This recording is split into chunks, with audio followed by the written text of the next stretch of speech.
The wrong table changed everything. A billionaire walks into a restaurant. A poor woman waits for a date who will never show. One question shatters both their worlds. Are you my blind date? What happens when wealth meets struggle? When control faces kindness? When three strangers, a guarded tycoon, a resilient survivor, and a dentist who refuses to be impressed, collide in ways none of them expected?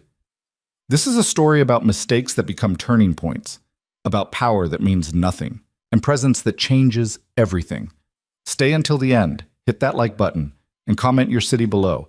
I want to see how far this story travels. Adrian Cole didn't do mistakes. Not in business, not in life. Certainly not in something as simple as showing up to the right table at the right restaurant at the right time.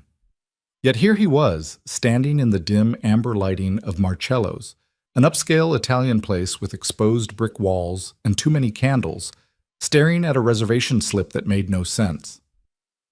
Table 12, the hostess had said, gesturing toward the back corner.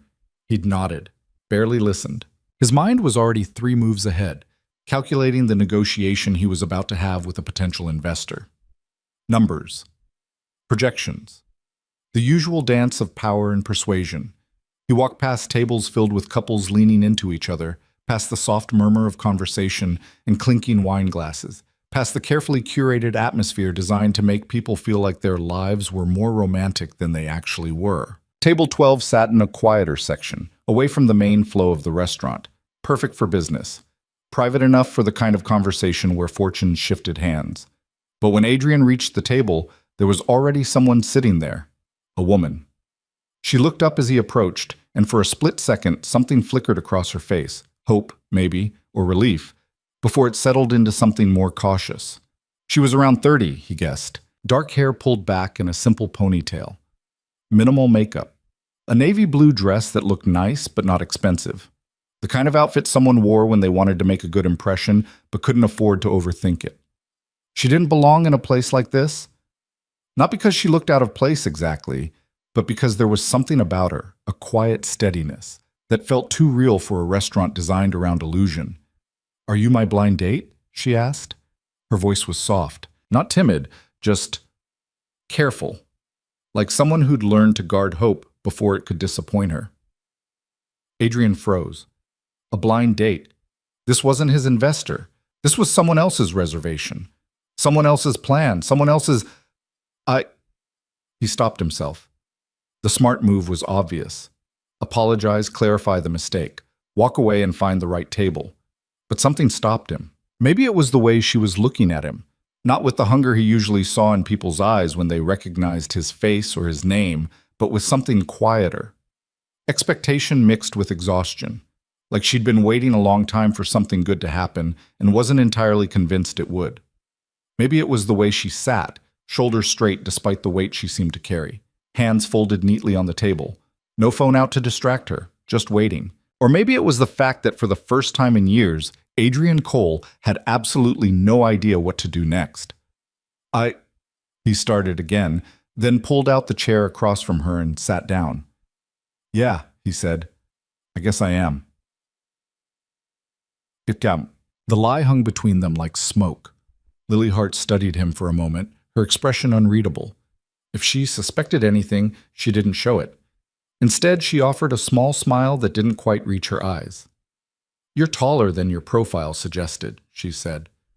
Adrian had no idea what profile she was talking about. He nodded anyway. "I get that a lot." "And quieter. Also get that a lot." She laughed, a short, breathy sound that seemed to surprise her as much as it surprised him. "Well," she said, reaching for her water glass, "at least you showed up. That's more than I expected." There was a story in those words. Adrian could hear it, even if he didn't know the details yet. A history of disappointments, of people who didn't show up, of expectations lowered until they barely existed at all. He should have told her the truth right then, but instead he said, "Why wouldn't I?" Lily's eyes met his, and for a moment something passed between them, a recognition maybe. Not of each other, but of something shared, some understanding that neither of them had words for yet. "People don't always do what they say they will," she said simply. Before Adrian could respond, a waiter appeared, young, overly enthusiastic, clearly new. Good evening. Can I start you folks off with something to drink? Wine, cocktails? We have a wonderful Pinot Grigio that just came in. Water's fine, Lily said quickly. The waiter's smile faltered slightly. Just water? For now, yes. Adrian watched the exchange with growing awareness. The way Lily's hands tightened slightly around her napkin. The way she glanced at the menu without fully opening it. The way she seemed to be calculating something invisible. Actually, Adrian said, bring us a bottle of the Pinot and the antipasto plate to start. Lily's head snapped up. You don't have to. I know. I mean, water is really fine. I'm sure it is. He handed his menu back to the waiter without looking at it. But I'm hungry. You mind? It wasn't really a question, but he phrased it that way to give her an out. To make it her choice, not his decision. Lily hesitated, then shook her head. No, I don't mind. The waiter beamed and disappeared. Silence settled over the table again, but it felt different now, less uncertain, more weighted. So, Adrian said, leaning back in his chair, how does this usually work? This? Blind dates. Lily blinked. You've never been on one? Not really my thing. Then why did you agree to this one? Good question. Adrian had built an empire by knowing exactly what to say in every situation, by reading rooms and people and power dynamics with surgical precision, by never ever showing his hand unless he meant to. But sitting across from Lily Hart, he had no strategy, no angle, no endgame. So he told her the truth. I don't know, he said, and for some reason, that made her smile. The wine arrived, then the antipasto, prosciutto, olives, roasted peppers, fresh mozzarella arranged like something out of a magazine. Lily stared at it like it might disappear if she blinked. Go ahead, Adrian said. This is a lot. It's an appetizer. At this place, appetizers cost more than my groceries for a week. She said it matter-of-factly, without shame or self-pity. Just a statement of reality. Adrian had grown up around wealth, had spent his entire adult life building more of it. He knew the price of things, properties, companies, influence. But groceries? He couldn't remember the last time he'd thought about groceries. Then you better make it count, he said, pushing the plate toward her. Lily hesitated, then reached for a piece of prosciutto. She ate it slowly, deliberately, like someone who'd learned not to take anything for granted. So what do you do? Adrian asked. It was the kind of question people asked on dates. Normal, expected. But the way Lily's expression shifted told him it wasn't a simple answer. I work at a dental clinic, she said. Receptionist. Sometimes I help with billing. Sometimes I clean the rooms between appointments. You like it? It pays rent. That's not what I asked. Lily set down her wine glass. She'd barely touched it, and looked at him directly. No, she said. I don't particularly like it, but I'm good at it, and it's stable. And in my life, stable matters more than enjoyable. Adrian nodded. He understood that in a way. He'd built his entire company on stability, on control, on removing variables until nothing was left to chance. But somewhere along the way, stability had turned into something else, into walls so high he couldn't remember what existed outside them. What about you? Lily asked. What do you do? This was the moment to come clean, to tell her who he was, to explain the mistake. Instead, Adrian said, I run a company. What kind of company? Investment, acquisitions, development. Lily's eyebrows lifted slightly. Sounds intense. It can both be. Do you like it? No one had asked him that in years. People asked if he was successful, if the numbers looked good, if the next quarter would beat projections. But like it? I'm good at it, he said, echoing her words back to her. Lily caught the parallel and smiled. So we're both doing things we're good at but don't necessarily enjoy. Seems like it. That's depressing. Little bit, yeah. She laughed again, fuller this time, more genuine. The sound did something strange to the air between them, made it lighter, warmer. Adrian realized he was smiling too. When was the last time he'd smiled at dinner? Actually smiled. Not the corporate approximation of pleasantness he wore like armor. Can I ask you something? Lily said. Sure. Why did you really agree to this? You don't seem like the blind date type. Adrian picked up his wine glass, buying himself a moment. Maybe I was curious, he said. About what? About what happens when you say yes to something you'd normally say no to. Lily tilted her head, studying him with an intensity that should have made him uncomfortable but somehow didn't. And? She asked. What's happening? Adrian met her gaze. I don't know yet. They ordered dinner. Lily tried to pick the cheapest thing on the menu until Adrian ordered for both of them. Not in a controlling way, but in a way that removed the decision from her shoulders. She looked relieved. Over pasta and wine that Lily kept insisting was too good for a first date, their conversation deepened. Lily talked about her life in fragments, a childhood that hadn't been easy, parents who'd done their best with too little, a series of jobs that paid bills but never quite added up to something more. Dreams that had gotten smaller over time until they fit into the cracks of a life built around survival. She didn't say it with bitterness. That was what struck Adrian most. There was no resentment in her voice, no anger at the unfairness of it all. Just acceptance. Quiet, determined acceptance. I know it probably sounds pathetic, she said, twirling pasta around her fork. Like I've given up or something. It doesn't sound pathetic. No? It sounds honest. Lily paused, fork halfway to her mouth. Most people don't want honest. What do they want? The highlight reel. The version where everything's fine and you're doing great and life is just one Instagram story after another. Is that what you put on your dating profile? I don't have a dating profile. Adrian frowned. But I thought, my friend set this up, Lily said quickly. She made the profile, chose the photos, wrote the bio. She said I needed to put myself out there. She made air quotes around the phrase, her expression somewhere between amused and embarrassed. And you let her? She meant well.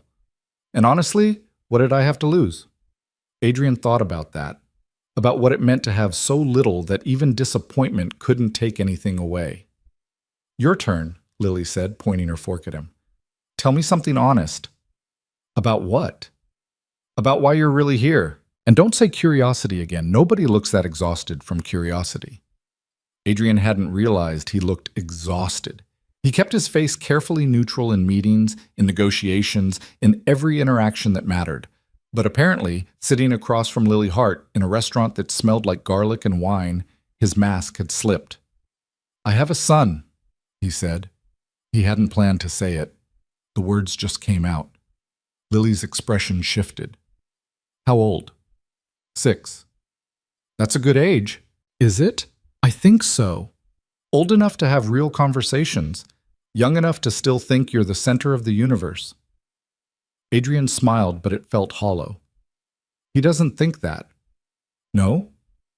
He barely knows me. The admission sat heavy between them. Lily didn't try to fix it with platitudes or reassurances. She just listened, which somehow made it easier to keep talking. I work a lot, Adrian continued. More than I should. More than I need to, probably. And I tell myself it's for him.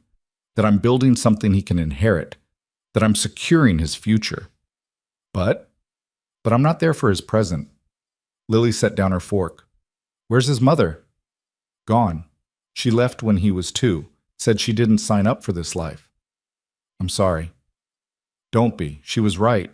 This life, the schedule, the pressure, the constant demands, it's not for everyone. Is it for you? No one had asked him that either. I don't know anymore, Adrian said quietly. They sat in silence for a moment, the noise of the restaurant washing over them, other people's laughter, other people's conversations, other people's lives continuing unaware. Can I tell you something? Lily said finally. Yeah. You don't seem like you're here. Adrian frowned. What do you mean? I mean, you're sitting across from me, you're talking to me, but part of you is somewhere else. Like you're waiting for something to interrupt us. Like you're always half ready to leave. She wasn't wrong. Adrian had built his life around that exact stance, always ready to pivot, always prepared for the next crisis, the next call, the next thing that demanded his attention. He'd never thought of it as being absent. He'd thought of it as being prepared. But hearing Lily describe it, he realized how it must look, how it must feel to the people around him. "I'm sorry," he said. "For what?" "For not being entirely here." Lily shook her head. "You don't have to apologize to me. I'm just a stranger who happened to be sitting at the table you walked up to." But she didn't feel like a stranger. That was the thing Adrian couldn't quite explain, even to himself. He'd known Lily for less than 2 hours, and yet something about this conversation felt more real than interactions he'd had with people he'd known for years. Maybe it was because she had no agenda, no angle. She wasn't trying to impress him or use him or get anything from him. She was just there, present in a way he couldn't remember being in a long time. "Can I ask you something?" Adrian said. "Sure." "The person who was supposed to meet you tonight, the actual blind date, what happened to him?" Lily's expression flickered. "He canceled 2 hours before we were supposed to meet." "Did he say why?" "Just that something came up, which is code for 'I saw your photos and changed my mind.'" "That's a stupid reason." "Maybe, but it happens." "Has it happened a lot?" Lily looked down at her plate. "Enough that I almost didn't come tonight." "Why did you?" "Because my friend convinced me, and because—" She trailed off. "Because?" "Because I didn't want to be the kind of person who stops trying." Adrian understood that too. The exhaustion of effort, the weight of continuing when everything in you wanted to quit. "Well," he said, raising his wine glass, "I'm glad you came." Lily met his eyes, searching for something. Sincerity, maybe, or proof that he meant it. Whatever she found, it seemed to satisfy her. She raised her glass too. "Me too," she said. They clinked glasses softly, drank, and for a moment the lie between them didn't matter. Dessert came, tiramisu that Lily insisted they share because she couldn't possibly eat a whole one herself. Adrian let her have most of it. As she scraped the last bit of mascarpone from the plate, her phone buzzed on the table. She glanced at it, and her expression changed. "Everything okay?" Adrian asked. "Yeah, just my friend, checking if I'm still alive." "You should probably let her know." Lily typed out a quick response, then set the phone down. "She wants details." "What are you going to tell her?" "That I had a nice time." "Just nice?" Lily smiled. "Don't fish for compliments. It's unbecoming." Adrian laughed, actually laughed, not the controlled sound he used in business settings. It surprised him. "Fair enough," he said. The waiter appeared with the check. Adrian reached for it automatically, but Lily's hand shot out. "We can split it," she said. "You don't have to.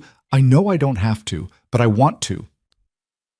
There was something fierce in her voice, pride maybe, or the need to maintain some kind of equilibrium when everything else in her life felt tilted.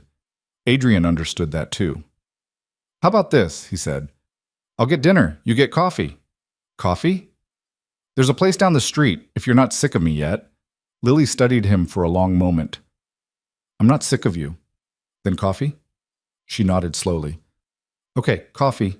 Adrian paid the bill, ignoring Lily's protest, and they walked out into the cool evening air. The street was quieter now, the dinner rush over. A few couples strolled past. A car drove by with music thumping from open windows. Somewhere in the distance, a siren wailed. Normal city sounds, normal city life. But nothing about this moment felt normal to Adrian. He walked beside Lily, their shoulders almost touching, and tried to remember the last time he'd taken a walk just to take a walk. Not to get somewhere, not to make a meeting, just to exist in motion. He couldn't. "Can I ask you something?" Lily said. "You keep asking if you can ask me things." "Is that a no?" "No. Ask." "Why haven't you checked your phone once tonight?" Adrian blinked. She was right, he hadn't. His phone had been in his jacket pocket the entire time, and he'd completely forgotten about it. When was the last time that had happened? "I guess I didn't think about it," he said. "Most people check their phones every 5 minutes." "I'm not most people," Lily smiled. "No, you're really not." They reached the coffee shop, a small place with mismatched furniture and art on the walls that looked like it had been painted by local students. Nothing like the sleek, modern cafes Adrian usually frequented.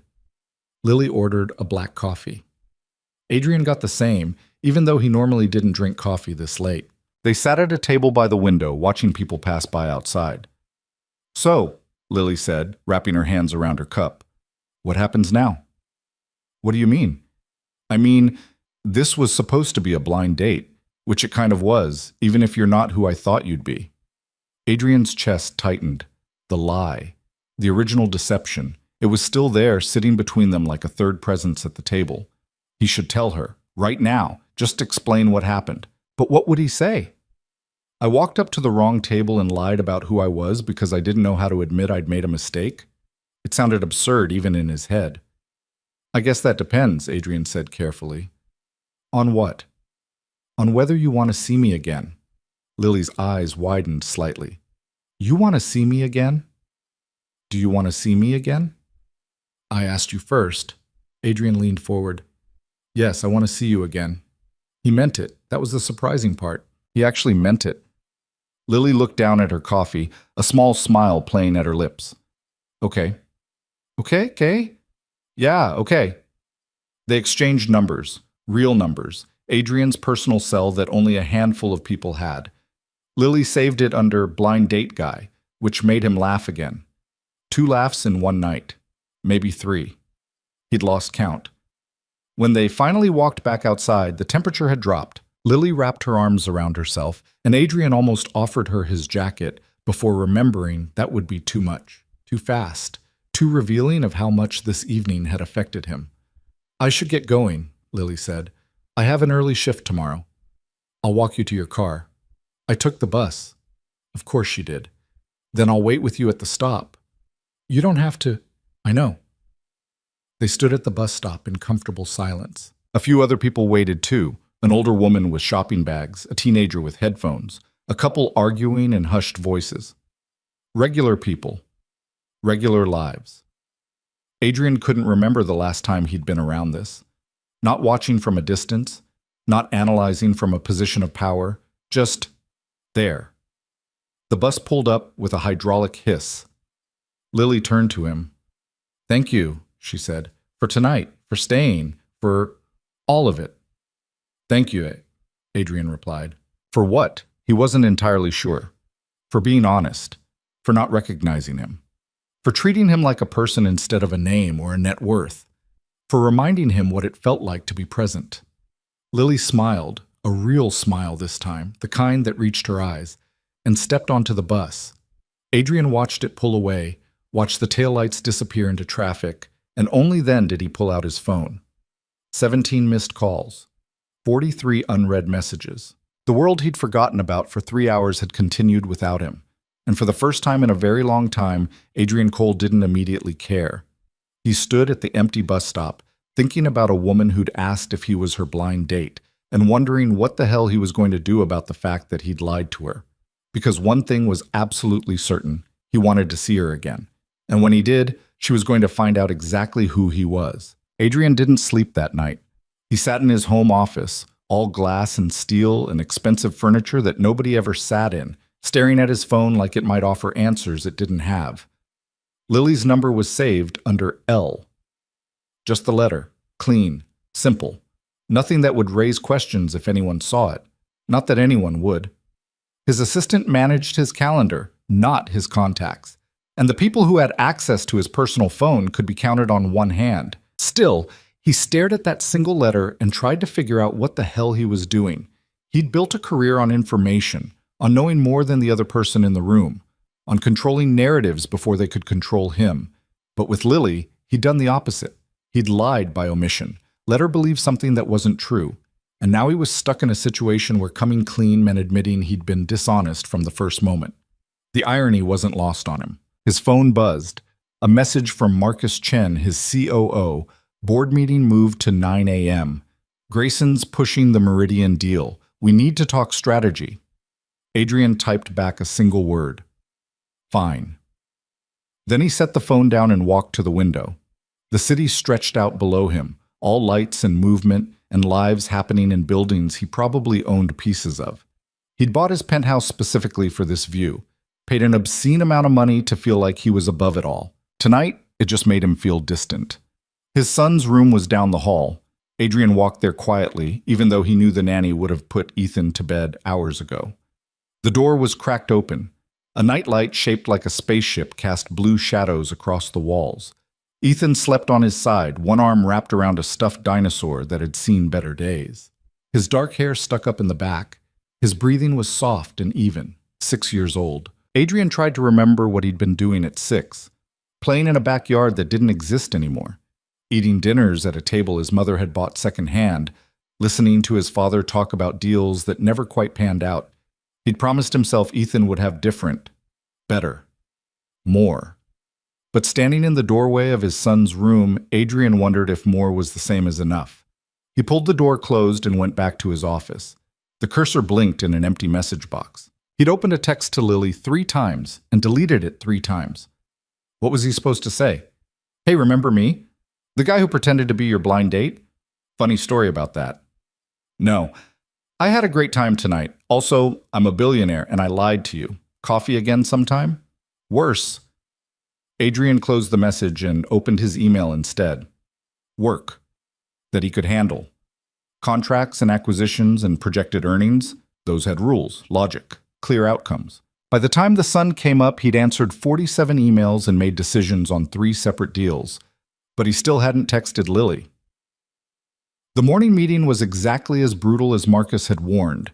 Adrian sat at the head of the conference table, listening to Grayson Marshall, his VP of Acquisitions and the human embodiment of aggressive capitalism, make his case for the Meridian deal.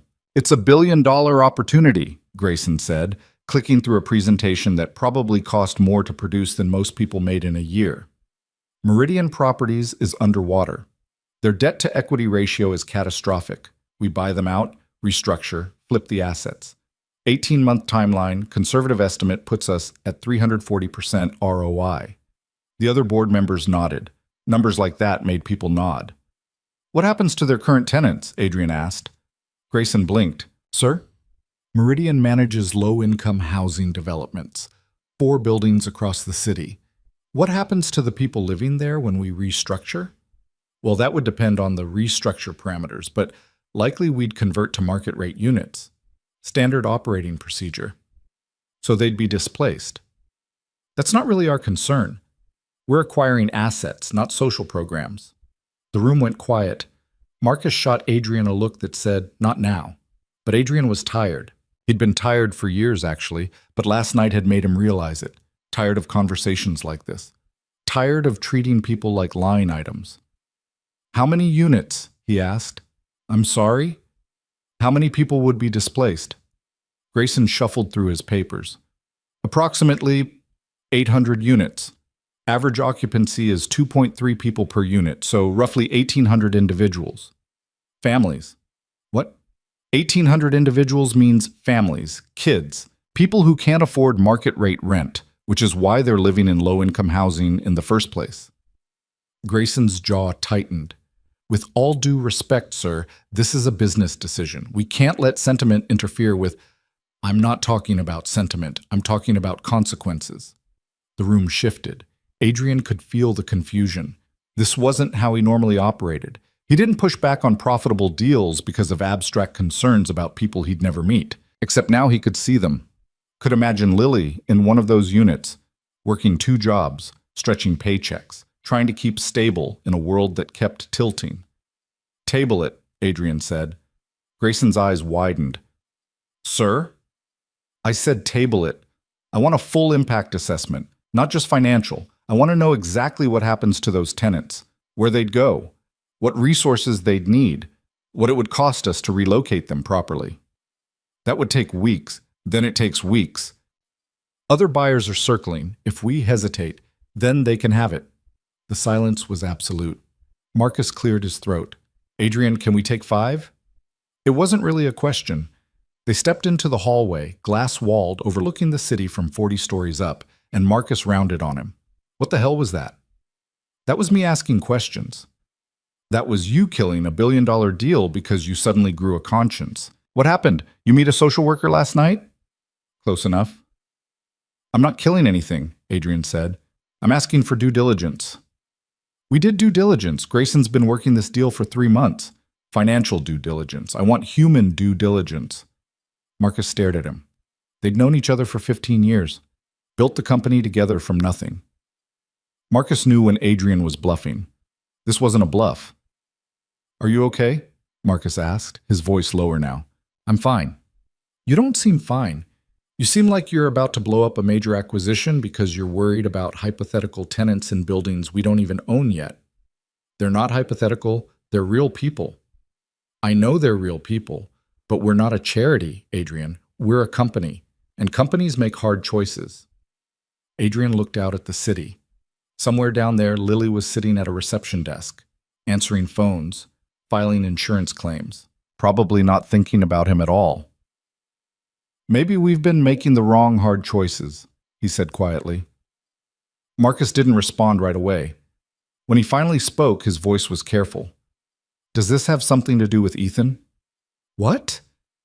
You've been different lately, more distracted. I thought maybe something was going on with your son. Ethan's fine. Then what is it? Adrian turned to face him. I'm 48 hours away from lying to every person in that room about what I did last night. And I'm realizing I've been lying to myself about a lot of other things too. That's cryptic as hell. Yeah, I know. Marcus studied him for a long moment, then sighed. How long do you need? For what? To figure out whatever this is, because the board's going to want answers. Give me a week. A week to decide on Meridian? A week to decide what kind of company we want to be. Marcus's eyebrows shot up. That's a hell of a question to ask after 15 years. Better late than never. They went back into the conference room.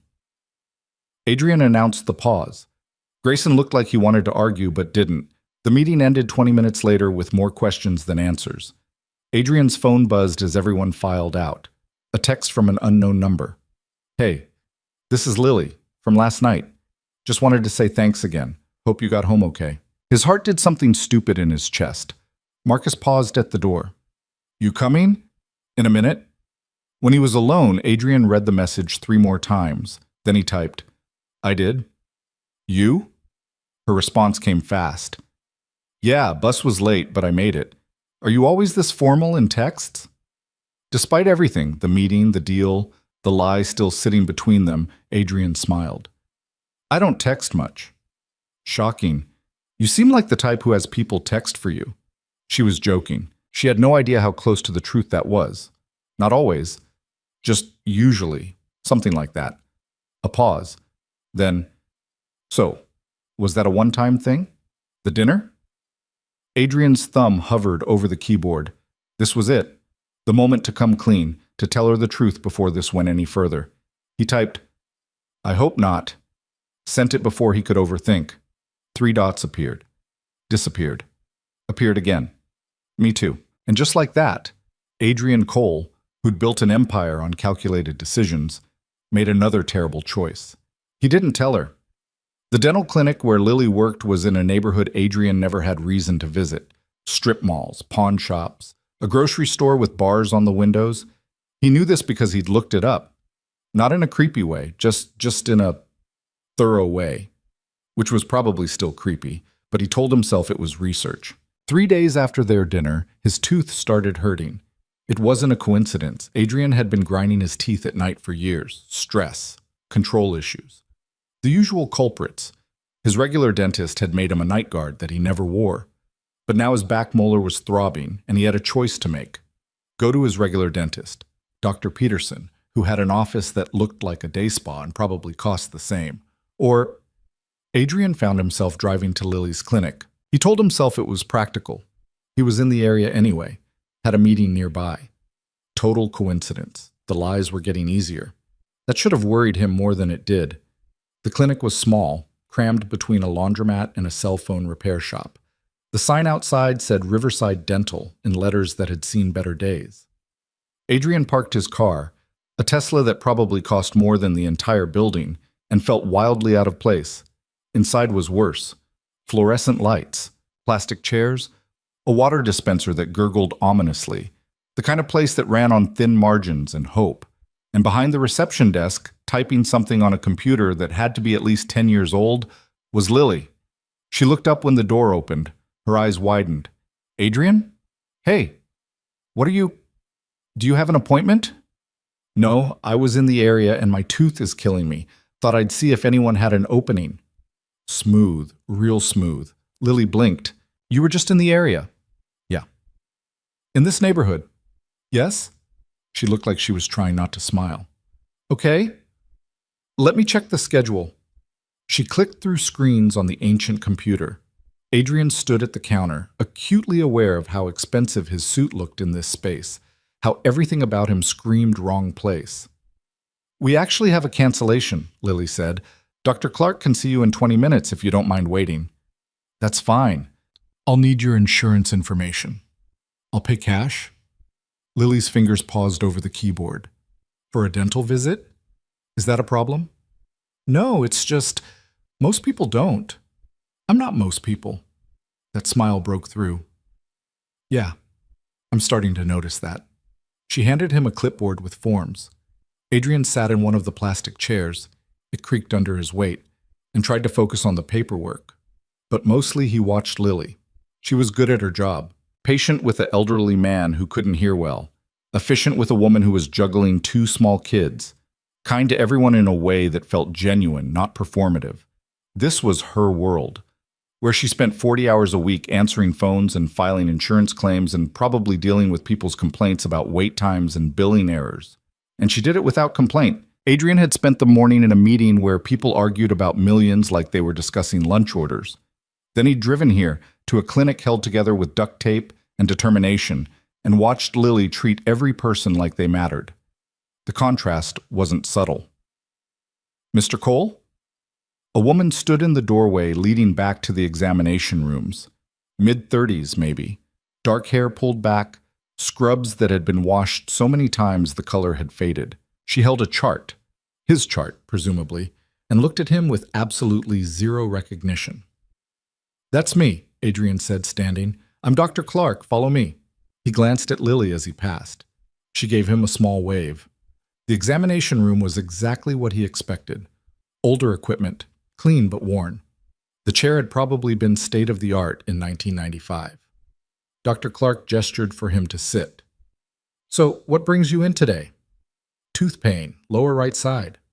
How long? Couple of days. Gets worse at night. She made a note, then moved to wash her hands. Any sensitivity to hot or cold? Some. Have you been grinding your teeth? Probably. Stress? You could say that. Dr. Clark dried her hands and pulled on gloves. Open wide. Adrian opened his mouth. She examined the tooth with the kind of focused attention that reminded him of surgeons he'd met. Competent. Thorough. Not impressed by anything except the problem in front of her. You've got a crack in the filling, she said finally. Probably from the grinding. We can fix it today if you want. Take about 40 minutes. Let's do it. All right, I'll get you numbed up. She prepared the injection with practiced efficiency. Adrian tried not to think about how much less pleasant this was than Dr. Peterson's office, where they had TVs on the ceiling and offered you champagne. Little pinch, Dr. Clark said. The needle went in. Adrian barely felt it. So, Doctor, Clark said, stepping back to let the numbing agent work. You know Lily? Yeah, we met recently. She mentioned you were coming in? No, this was spur of the moment. Dr. Clark's expression didn't change, but something shifted in her eyes. Assessment, maybe, calculation. Lily's a good person, she said. It wasn't a question. It was a statement with weight behind it. She seems like it, Adrian said carefully. She is. One of the best people I know, actually. Works hard. Doesn't complain. Shows up every day and does her job even when things are falling apart around her. Things fall apart around her often. Life does. Dr. Clark leaned against the counter, arms crossed. You dating her? The directness caught Adrian off guard. We've been on one date. Planning on more? I'd like to. Why? Excuse me? Why do you want to date Lily? She's not your usual type, I'm guessing. Adrian could have bristled at that. Could have asked what business it was of hers. But Dr. Clark wasn't being rude. She was being protective. And honestly, he respected that. What makes you think you know my usual type? He asked. The suit, the watch, The car I saw you get out of? You're not from around here. Does that matter? Depends on your intentions. My intentions are to get to know her better. That's vague. It's honest. Dr. Clark studied him for a long moment. Whatever test she was running, Adrian wasn't sure he passed, but eventually she pushed off the counter. All right, let's fix this tooth. The procedure was exactly as promised. 40 minutes of drilling and filling while Adrian stared at the ceiling tiles and tried not to think about the conversation he'd just had. When it was done, Dr. Clark stripped off her gloves. You're all set. Try not to grind your teeth. If you do, get a night guard. I have one. Then wear it. Yes, ma'am. That got a small smile. You can pay up front. And Mr. Cole? Yeah? Lily's been through enough. If you're not serious, walk away now. Adrian met her eyes. What if I don't know yet if I'm serious? Then figure it out before you hurt her. It wasn't a threat, it was advice, and Adrian couldn't argue with it. He paid cash at the front desk. Lily processed the payment with her eyebrows raised. That's a lot of cash to carry around, she said. I like to be prepared. For surprise dental visits? Among other things. She handed him his receipt. Their fingers brushed. It lasted half a second, but Adrian felt it longer. So, Lily said, was Dr. Clark nice to you? Define nice. Oh no, what did she say? Just asked about my intentions. Lily's face went red. She didn't. She did. I'm so sorry. Emma's protective. Emma? Dr. Clark, we're friends. Have been for a while. She seems like a good friend to have. She is. She's also completely mortifying sometimes. Lily covered her face with her hands. I'm going to kill her. Don't. She was just looking out for you. Still. Adrian glanced toward the back. Through the window in the door, he could see Dr. Clark, Emma, talking to another patient. She didn't look over, but he had a feeling she knew exactly where his attention was. Can I ask you something? He said to Lily. After that interrogation, you've earned it. Are you free Friday? Friday? Yeah, there's a thing, a community event. They're doing free dental screenings for kids. Emma mentioned it while she was drilling into my skull.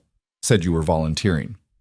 Lily's expression shifted. Surprise, maybe, or suspicion. How did that come up? I asked what else the clinic does. She told me about the outreach programs. It was technically true. Emma had mentioned it, eventually. So you want to, come to a kid's dental screening? I want to volunteer if you need help. Lily stared at him. You want to volunteer? Is that weird? Yes, extremely weird. Why?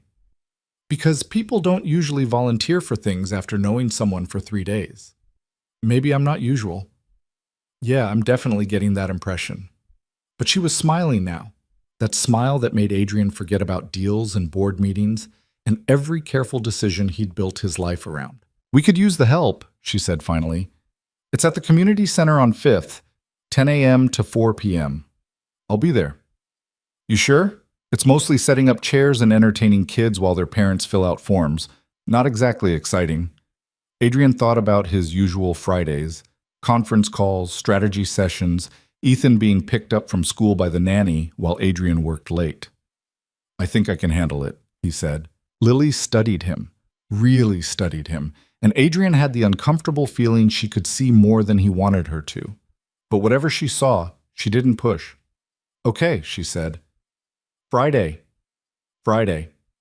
Adrian left the clinic with a numb jaw and a sense that he'd just made another decision he couldn't take back. His phone rang before he even reached his car. Marcus. Where are you? Dentist. Your dentist is in Riverside?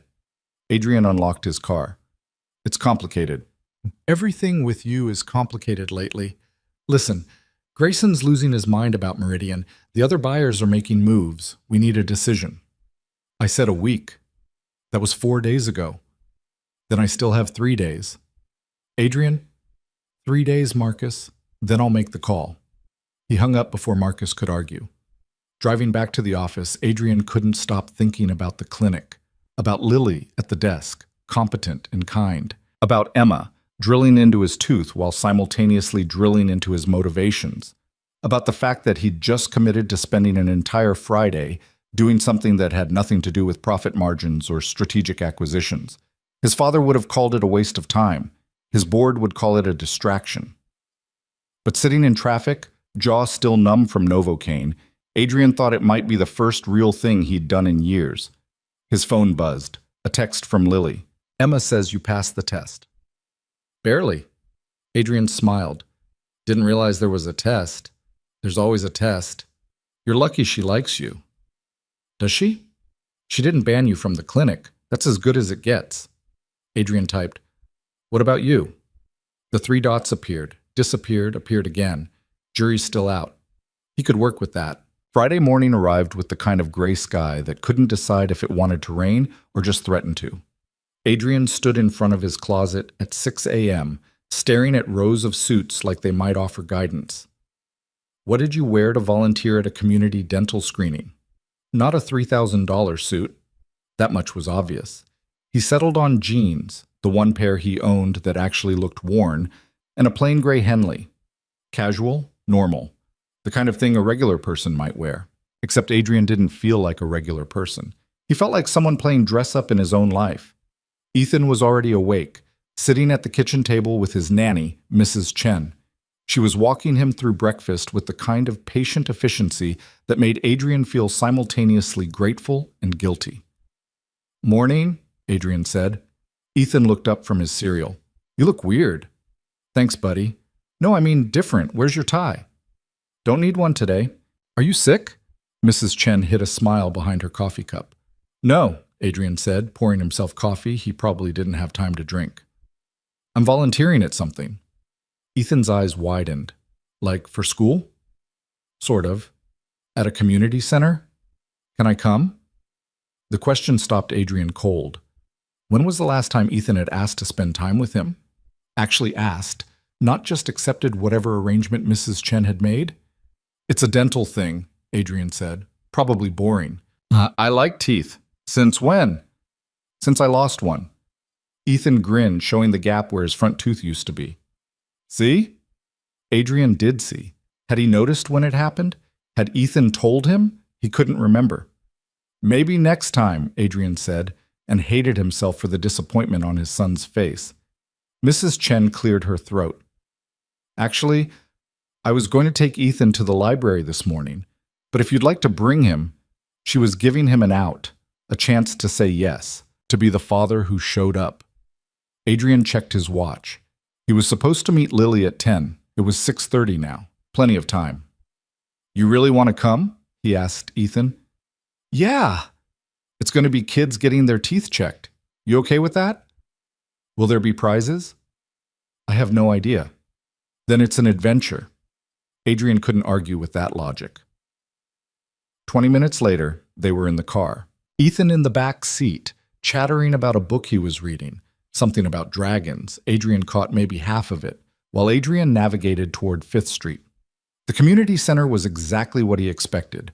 Brick building that had seen better decades. Parking lot with more cracks than pavement. A sign out front advertising the free screening in both English and Spanish. Cars were already there. Not many, but enough to indicate this was a bigger operation than Adrian had anticipated. "This is it?" Ethan asked, peering out the window. "Yep." "It looks old." "It is old. Do they have dragons?" "Probably not, bud." Inside was organized chaos, folding tables being set up, dental equipment being unpacked from cases. A woman with a clipboard barking instructions to a small army of volunteers in matching blue t-shirts. And in the middle of it all, hair pulled back in a ponytail, wearing jeans and one of those blue shirts, was Lily. She saw Adrian and froze mid-sentence. Her eyes dropped to Ethan, then back to Adrian. He could see the question forming. "Hope it's okay I brought reinforcements," Adrian said. Lily recovered quickly. "Of course, we can always use more help." She crouched down to Ethan's level. "Hi there, I'm Lily." "I'm Ethan. I lost a tooth." "I can see that. Very impressive." "It was loose for weeks. Then it just fell out in my cereal." "That's the best way, I think. Quick and easy." Ethan nodded seriously. "That's what Mrs. Chen said too." Lily glanced up at Adrian. He could read the question in her eyes. "Who's Mrs. Chen?" But she didn't ask. Just stood up and grabbed a clipboard. "Okay, so here's the deal. We're expecting about 50 kids today, maybe more if word spreads. They come in, parents fill out forms, kids get a quick screening, everyone gets a toothbrush and some basic education about dental hygiene." "What do you need me to do?" Adrian asked. "Can you set up chairs in rows? About 30 should do it." "They're stacked in the storage room. On it. And Ethan," Lily looked down at him, "how are you with coloring?" "Pretty good." "Perfect. We have activity stations for kids who are waiting. Think you can help keep them entertained?" Ethan looked at Adrian, who nodded. "Okay," Ethan said. Lily led them through the controlled chaos, pointing out different stations. The waiting area. The screening stations, 3 of them, each with a portable dental chair and equipment that looked like it had been donated from various clinics. The checkout table where parents would get care instructions and referrals if needed. Emma was at one of the screening stations, organizing instruments with the kind of precision that probably drove her crazy in most situations. She looked up when Adrian approached. "You actually showed up," she said. "Told you I would." "People say a lot of things." Her eyes moved to Ethan. "Who's this?" "My son." "Ethan." Something shifted in Emma's expression. Not quite approval, but maybe a downgrade from suspicion to cautious neutrality. "Nice to meet you, Ethan," she said. "Are you a dentist?" Ethan asked. "I am." "Do you fix teeth?" "That's the job." "My dad had a tooth fixed. He said it didn't hurt." Emma's eyes flicked to Adrian. "He lied. It definitely hurt." Adrian laughed despite himself. "Storage rooms through there," Emma said, pointing. "Chairs are against the back wall. Try not to drop them on your foot." "Thanks for the vote of confidence." "Don't mention it." The storage room was exactly as advertised, dusty, cramped, and filled with the kind of miscellaneous junk that accumulates in community centers over decades. The chairs were metal folding ones, stacked precariously against the far wall. Adrian started hauling them out, 2 at a time. By the 5th trip, he'd taken off his Henley and was working in just a t-shirt. By the 10th trip, he was sweating. When was the last time he'd done actual physical labor? He worked out, sure, had a personal trainer who came to his building 3 times a week. But this was different. This was functional, purposeful. This mattered in a way that bench pressing didn't. "You need help?" Adrian turned. A kid, teenager, maybe 17, stood in the doorway, skinny, nervous. Volunteer shirt 2 sizes too big. "Sure," Adrian said. Grab the other end." They worked in silence for a few minutes, setting up rows of chairs in the main room. The kid, his name tag said Miguel, kept shooting glances at Adrian like he was trying to figure something out. "You done this before?" Miguel asked finally. "Setting up chairs?" "Volunteering." "Not really." "You?" "Yeah, my mom makes me. She works here." "Doing what?" "Administrative stuff, scheduling, funding applications. Basically everything." Miguel said it with the particular mix of pride and embarrassment that kids have about their parents. "Sounds important," Adrian said. "I guess. Doesn't pay much."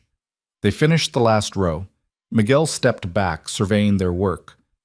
"Not bad," he said. "You line them up better than most people. Years of practice sitting in straight lines." That got a small smile. By 9:30, the center was ready. Chairs in rows. Station set up. Volunteers briefed. The woman with the clipboard, turned out she was the center director, Maria Santos, Miguel's mother, did a final walkthrough. "Looks good, people," she announced. "Doors open in 30 minutes. Remember, we're here to help. Keep it friendly, keep it efficient, and keep it moving. We've got a lot of kids to see." Lily found Adrian near the supply table.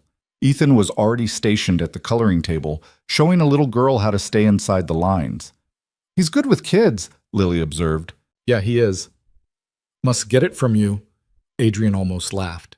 "Definitely doesn't get it from me." "No?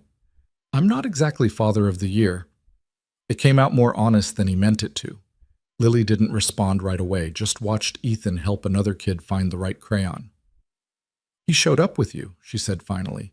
"That counts for something." Before Adrian could respond, the doors opened. The families came in waves, some tentative, like they weren't sure they belonged, others purposeful, clearly here for specific help. Parents filled out forms while kids darted between activity stations. Adrian found himself doing a dozen different jobs, moving chairs when a mother needed space for a stroller, helping a kid who couldn't reach the water fountain, translating badly for a Spanish-speaking father until Maria appeared and did it properly. He watched Lily move through it all with the same quiet competence she'd shown at the restaurant, at the clinic. She knew people's names, remembered details from previous visits, made everyone feel like they weren't just a number in line. Around 11, Adrian took a break to check on Ethan. His son was deep in conversation with a girl about his age, both of them working on an elaborate coloring page of a smiling tooth. "How's it going, bud?" Adrian asked. "Good. This is Sophia. She's scared of the dentist." Sophia nodded solemnly. "That's okay," Adrian said, crouching down. "Lots of people are scared of the dentist." "Are you?" Sophia asked. "Sometimes." "Really? Really? But the dentists here are really nice. And it's quick, just to look at your teeth to make sure everything's healthy." "Will it hurt?" "Nope. No needles or drills or anything. Just a checkup." Sophia considered this. "Okay. And after, you get a prize." "What kind of prize?" "Let's find out together." Adrian stood and offered his hand.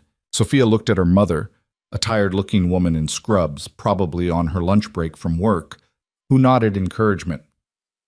Sophia took Adrian's hand. They walked to the screening area together. Emma was at Station 2, currently finishing up with another kid. "Got a customer for you," Adrian said. Emma looked at Sophia. "Hi there. What's your name?" "Sophia." "Nice to meet you, Sophia. I'm Dr. Clark. Want to sit in this chair? It goes up and down. Pretty cool." Sophia climbed up hesitantly. Emma raised the chair slowly, narrating the whole thing like it was an amusement park ride. "Okay, Sophia, I'm going to count your teeth. Think you can help me count?" Sophia nodded. Adrian watched the whole examination, watched Emma work with practiced ease, turning something scary into something manageable, watched Sophia go from nervous to curious to proud when Emma announced she had 20 perfect baby teeth. "You did great," Emma said, handing Sophia a toothbrush and a sticker. "Keep brushing twice a day, okay?" "Okay." Sophia hopped down and ran to her mother, already talking about the special chair. Emma caught Adrian's eye. "You're better at this than I expected." "At what?" "Being helpful without being in the way." "That's almost a compliment." "Don't let it go to your head." But she was smiling slightly. Approval earned, apparently, one interaction at a time. The lunch break came around 1. Maria's husband showed up with pizzas donated from a local restaurant. Everyone grabbed slices and scattered around the room, volunteers mixing with families, kids running around with paper plates. Adrian found Lily sitting on the floor near the coloring table, pizza in one hand, phone in the other. "Mind if I join you?" he asked. She scooted over. "How's your first volunteer experience?" "Humbling." "Yeah? I had no idea how much work goes into something like this." "Boop." Lily took a bite of pizza. "Emma does this every month. Different communities, different setups, same mission. She says every kid deserves access to dental care, regardless of whether they can pay." "And you help her every time?" "When I can. It's important." Adrian watched the room, families eating together, kids laughing, volunteers who'd shown up on their day off to help strangers. This was what Emma had been protecting. This was what Lily chose to be part of. And sitting here eating cheap pizza on a community center floor, Adrian felt more present than he had in his corner office in years. "Can I ask you something?" Lily said. "Sure." "Why didn't you mention you had a son?"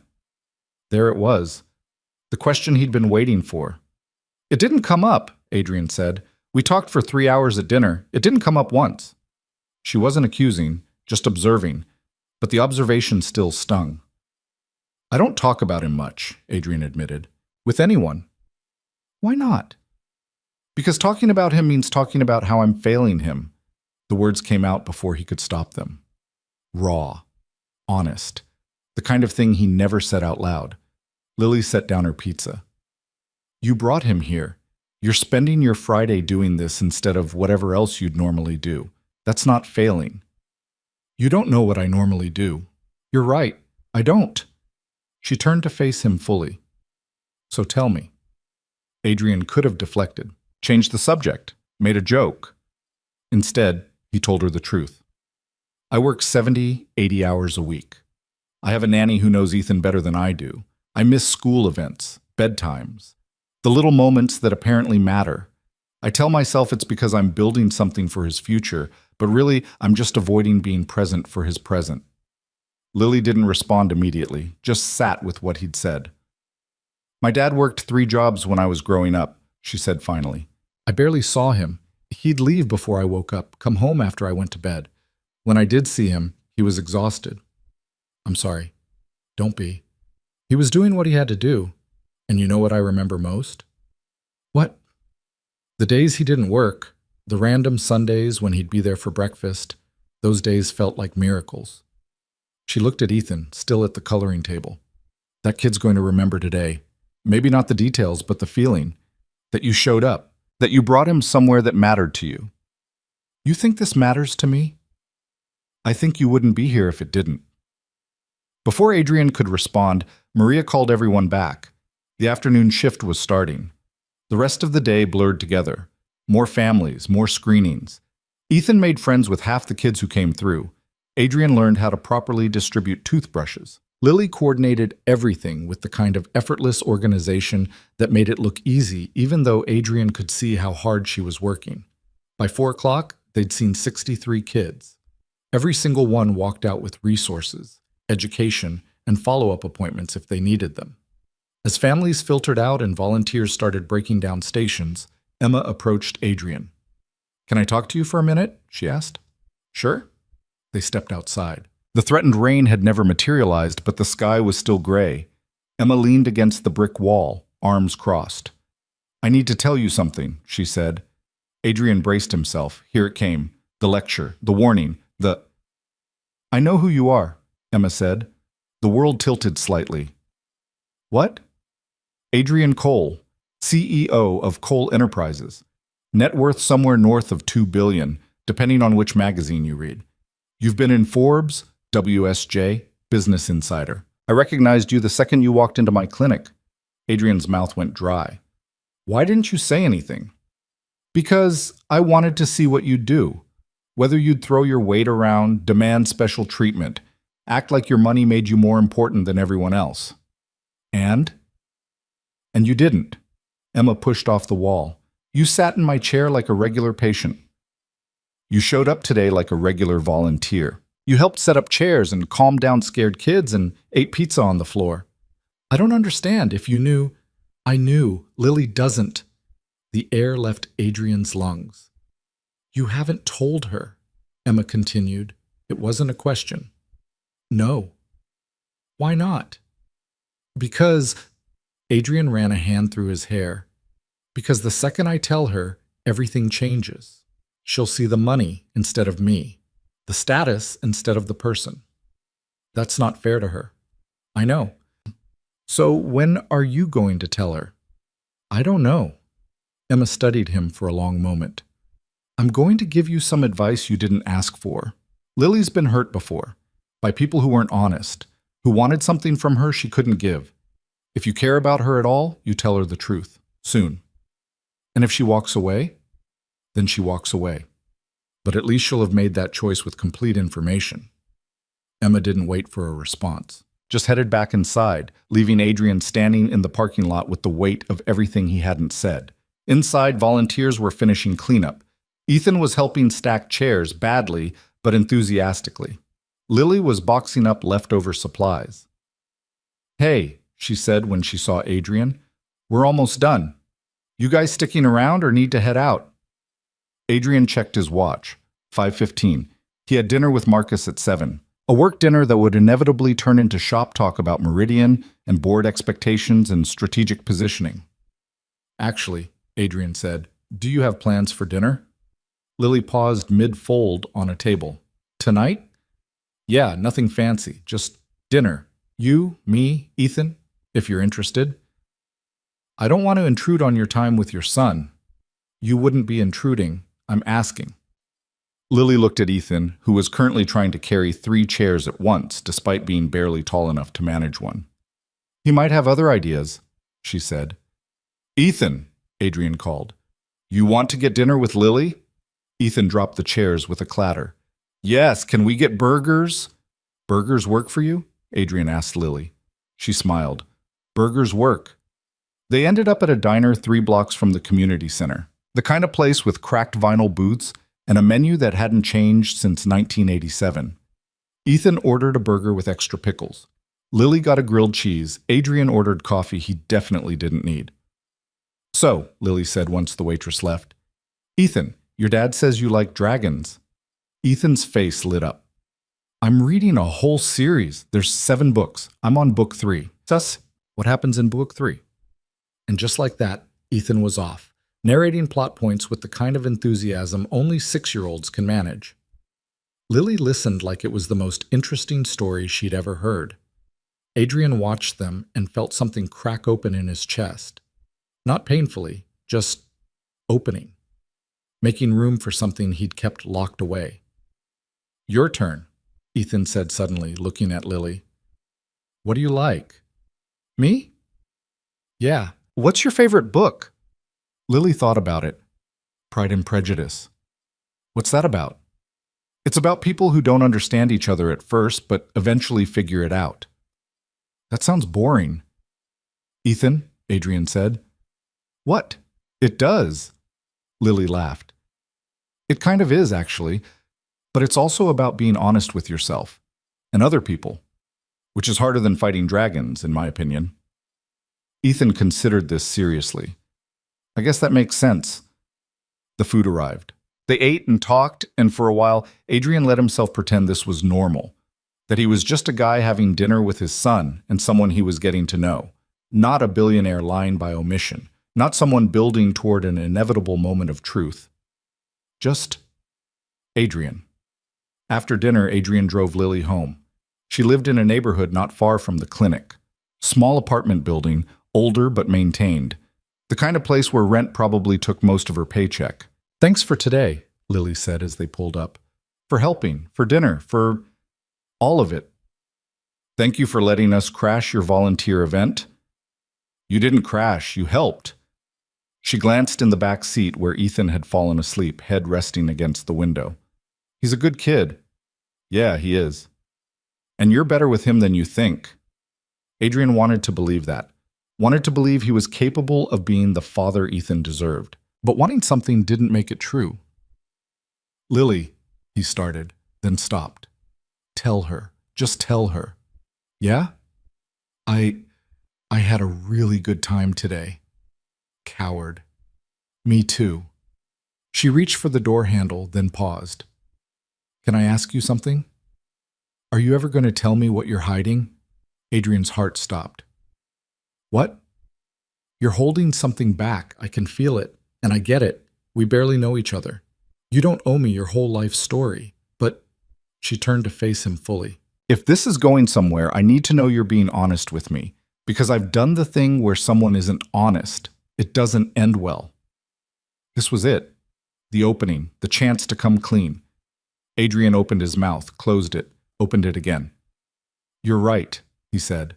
I am holding something back. Okay. And I will tell you, soon, I promise. I need to figure out how. Lily studied his face in the dim light from the street lamp. Whatever she saw there seemed to satisfy something. Okay, she said again. But don't wait too long. I'm not good at waiting for things I'm scared might hurt me. She got out of the car before Adrian could respond. He watched her walk into her building, watched the light come on in a second-floor window, and tried to figure out how he'd gotten here. A week ago, his biggest problem was a board pushing for an acquisition he wasn't sure about. Now he was lying to a woman he cared about, volunteering at community events, and realizing his entire life might be built on foundations that didn't actually hold weight. Ethan stirred in the back seat. Dad? Yeah, bud. Is Lily your girlfriend? I don't know. Maybe. Would that be okay? Ethan yawned. I like her. She's nice. Yeah, she is. You should probably tell her you're rich. Adrian's head whipped around. What? Mrs. Chen says you're rich, and that rich people should be honest about it because otherwise people get mad later. Mrs. Chen said that? She says a lot of things. But she's usually right. Adrian drove home in silence, his 6-year-old's wisdom ringing in his ears. Even Ethan knew he was screwing this up. The question was whether Adrian would fix it before it all fell apart. Monday morning, Adrian canceled the dinner with Marcus and didn't reschedule. Tuesday, he left the office at 5. Not because there wasn't work to do, there was always work to do, but because he'd promised Ethan they'd have dinner together, just the two of them. They ordered Chinese takeout and ate it straight from the containers while Ethan told him about a kid at school who'd brought a lizard for show and tell. "Can I get a lizard?" Ethan asked, shoving lo mein into his mouth. "Absolutely not." "Why?" "Because you're 6, and I barely trust you to remember to brush your teeth." "I brush my teeth. Only when Mrs. Chen reminds you." Ethan grinned, orange sauce on his chin. "She reminds me a lot." They cleaned up together after. Well, Adrian cleaned while Ethan helped by putting exactly 3 things in the dishwasher before getting distracted by a toy he'd forgotten about. At bedtime, Adrian read him 2 chapters of the Dragon Book. Ethan fell asleep before the second one finished, mouth slightly open, one hand still clutching the covers. Adrian sat there for a while, just watching his son sleep, trying to memorize this moment, the quiet breathing, the mess of dark hair, the feeling of actually being present instead of thinking about the next meeting, the next deal, the next thing pulling his attention away. His phone buzzed. A text from Lily. "How was your day?" Adrian smiled and typed back, "Better than usual." "Yours?" "Long. Lot of angry patients. Everyone hates dental insurance. Everyone hates insurance, period. Fair point. What made yours better?" Adrian looked at Ethan, then typed, "Spent time with my kid. Actually spent time, not just existed in the same space. That's good. Really good." They texted back and forth for another 20 minutes. Nothing deep. Just the small pieces of their days, but it felt easy, natural, like talking to someone who actually wanted to know. Wednesday, the Meridian deal came to a head. Adrian sat in the conference room with the full board. Grayson had prepared an even more elaborate presentation. Marcus looked tense. The external investors they'd brought in for consultation wore expressions that said they were ready to make a killing. "So," Grayson said, wrapping up his pitch, "the question is simple. Do we move forward or do we let this opportunity pass us by?" All eyes turned to Adrian. He thought about the numbers, the projections, the clean, logical case for acquisition. Then he thought about 1,800 people, families, kids who'd lose stable housing because market rate units meant more profit. He thought about Lily working multiple jobs just to keep rent paid, about the community center held together by volunteers and donated pizza, about Sophia, scared of the dentist until someone took the time to make her feel safe. "We pass," Adrian said. The room went silent. "I'm sorry?" Grayson said. "We pass on Meridian. The deal's off the table." "Adrian," Marcus started, "I've made my decision. We're not displacing 1,800 people for a profit margin. I don't care how good the numbers look." One of the external investors, Reynolds, a man who'd built his fortune on exactly these kinds of deals, leaned forward. "With all due respect, Mr. Cole, this is a business. Sentiment doesn't pay dividends." "No," Adrian agreed, "but it doesn't cost us our humanity either. Humanity doesn't appear on a balance sheet." "Maybe it should." Reynolds sat back, exchanging glances with his colleagues. Grayson looked like he wanted to throw his laptop through the window. Marcus rubbed his temples. "Adrian," Marcus said carefully, "can we have a word? Privately?" They stepped into the hallway. Marcus waited until the door closed. "What the hell are you doing?" "Making a choice. You're killing $1 billion deal over hypothetical social impact. It's not hypothetical to the people living in those buildings. You don't even know those people. That doesn't make them less real." Marcus stared at him. "This is about that woman, isn't it? The one you've been sneaking off to see." "I'm not sneaking." "You disappeared to a dental clinic in Riverside. You spent Friday at a community center instead of the strategy session you were supposed to lead. You're leaving the office at normal human hours, so yes, Adrian, you're sneaking." Adrian couldn't deny it, didn't want to deny it. "Her name is Lily," he said. "And yeah, maybe she's part of this. Maybe meeting her made me realize we've been making decisions in a vacuum, pushing numbers around like they don't represent actual lives. That's business, Adrian. That's what we do. Maybe it shouldn't be. Marcus's expression shifted. Less anger, more concern. Are you having some kind of breakdown? He asked quietly. No, I'm having a breakthrough. There's a difference. Is there?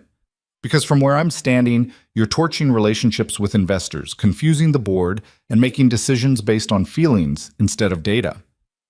The data says we make money. It doesn't say we should. Since when do you care about should? Good question.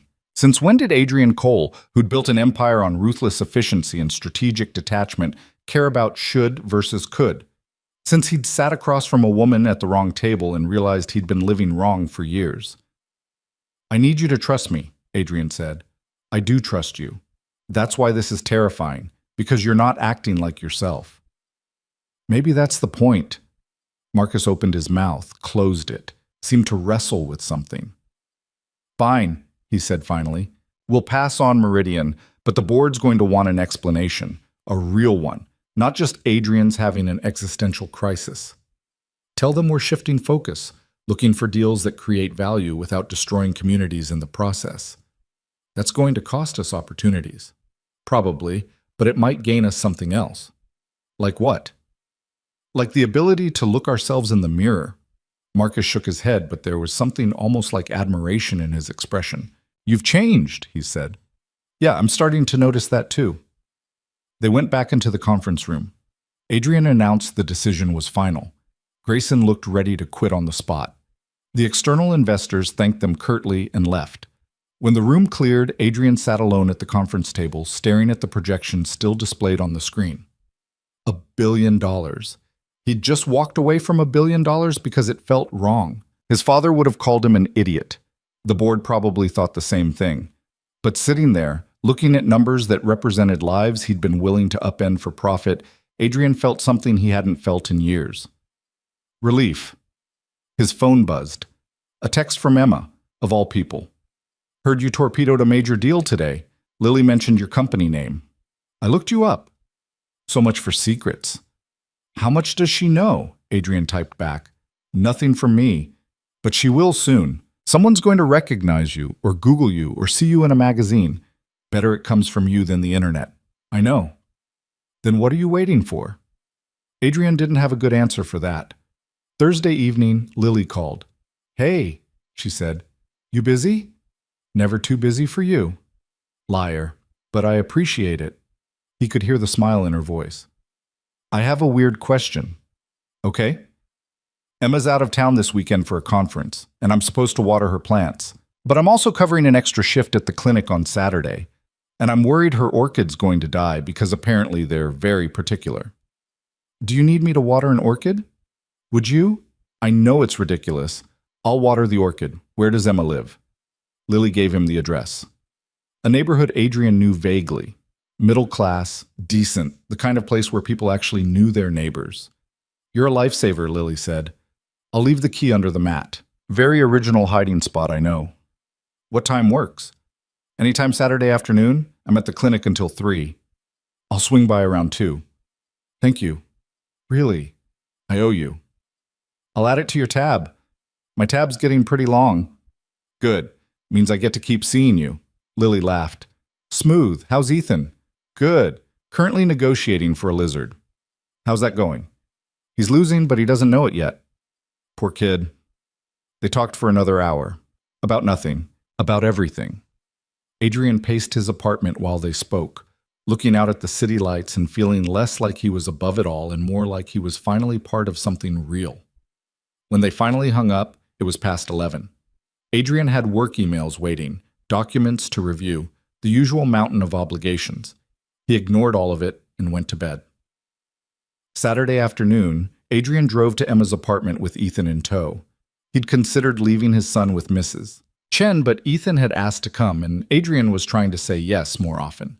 Emma's building was a converted brownstone. Neat, modest, the kind of place that had character instead of amenities. The key was exactly where Lily said it would be. Inside was surprisingly sparse, functional furniture, books on nearly every surface, a few photos on the wall, Emma with friends, Emma at what looked like a graduation, Emma and Lily at some kind of event, both of them laughing. The orchid sat on a windowsill in the living room. It looked fine to Adrian, but what did he know about orchids? He watered it according to the detailed instructions Lily had texted him. Ethan explored the apartment with the curiosity of someone who'd never seen how normal people lived. "Why doesn't she have a TV?" Ethan asked. "Maybe she doesn't watch TV." "Everyone watches TV." "Not everyone." "That's weird." Adrian was about to respond when he noticed the stack of mail on the kitchen counter. Just normal stuff. Bills, catalogs, a postcard from someone's vacation, and underneath it all, partially visible, a medical journal with Emma's name on the label. Dr. Emma Clark, DDS. Adrian knew he shouldn't look, knew it was an invasion of privacy, but something made him pull the journal out. It wasn't just a subscription, it was a contributor copy. Emma had written an article about accessible dental care in underserved communities. The byline listed her credentials, not just a dentist, but someone who'd done research, published findings, built an entire practice around helping people who couldn't afford traditional care. This wasn't just a job for her. This was a calling, and she'd been protecting Lily from him. Not because she was overprotective, but because she'd seen enough people get hurt by inequality to know how easily power imbalances destroyed good things. "Dad?" Ethan called from the other room. "Can I touch this plant?" "No." "Why not?" "Because it's not ours." Adrian put the journal back exactly where he'd found it, finished watering the orchid, made sure everything was locked up tight when they left. In the car, Ethan said, "Emma's apartment is smaller than ours." "Yeah, a lot smaller." "Yeah. But it's nice, feels like someone actually lives there." Adrian glanced in the rearview mirror. "What does our place feel like?" Ethan thought about it. Like a hotel, but fancier. Out of the mouths of children. They grabbed early dinner at a burger place Ethan loved, sat in a booth with cracked red vinyl, and ordered food that definitely wasn't on Mrs. Chen's approved nutrition list. "Can I ask you something?" Ethan said, stealing a fry from Adrian's plate, even though he had his own. "Sure." "Why don't you have a girlfriend?" The question caught Adrian off guard. "Where's this coming from?" "Kids at school have moms and dads, or two moms, or two dads. I just have you and Mrs. Chen, and Mrs. Chen's not really family. She takes care of you." "I know. But it's her job. That's different." Adrian couldn't argue with that logic. "I guess I've been focused on work," he said carefully. "Didn't think I had time for a girlfriend." "But you have time for Lily." "I'm making time for Lily. There's a difference." "Do you like her?" "Yeah, I do." "Does she like you?" "I think so. I hope so." Ethan nodded seriously, processing this information with the gravity only a 6-year-old could bring to matters of the heart. "You should tell her about the penthouse," he said finally. "Why?" "Because it's cool. And if she likes you, she won't care that it's too big. She'll just think it's cool." "What if she does care?" "Then she's not the right person." Adrian stared at his son. When had Ethan gotten so wise? "When did you figure all this out?" he asked. Ethan shrugged. "I don't know. I just think if someone likes you, they like all of you, not just the parts you show them." Mrs. Chen had clearly been having some serious conversations with his son. They finished dinner and drove home. Ethan fell asleep in the car again, apparently a new habit, and Adrian carried him upstairs, marveling at how heavy 6 years old was getting. After putting Ethan to bed, Adrian sat in his office and did something he hadn't done in weeks. He Googled himself. Pages and pages of results, business articles, profile pieces, photos from charity galas and corporate events, his net worth estimated by 3 different publications, none of them accurate, but all in the same ballpark. This was what Lily would find if she looked him up. This was the person she'd discover he'd been hiding, not just wealthy, not just successful, but someone who'd built an entire identity around power and control and staying separate from the mess of normal human connection. Someone who'd lied to her from the first moment they met. His phone rang. "Marcus." "You sitting down?" Marcus asked. "Should I be?" "Grayson quit, sent a resignation email an hour ago. Says he can't work for a company that's lost its competitive edge." Adrian should have felt something. Concern, maybe. Or regret. Instead, he felt nothing. "Okay," he said. "Okay? That's it?" Our VP of acquisitions just walked out and you're saying, okay?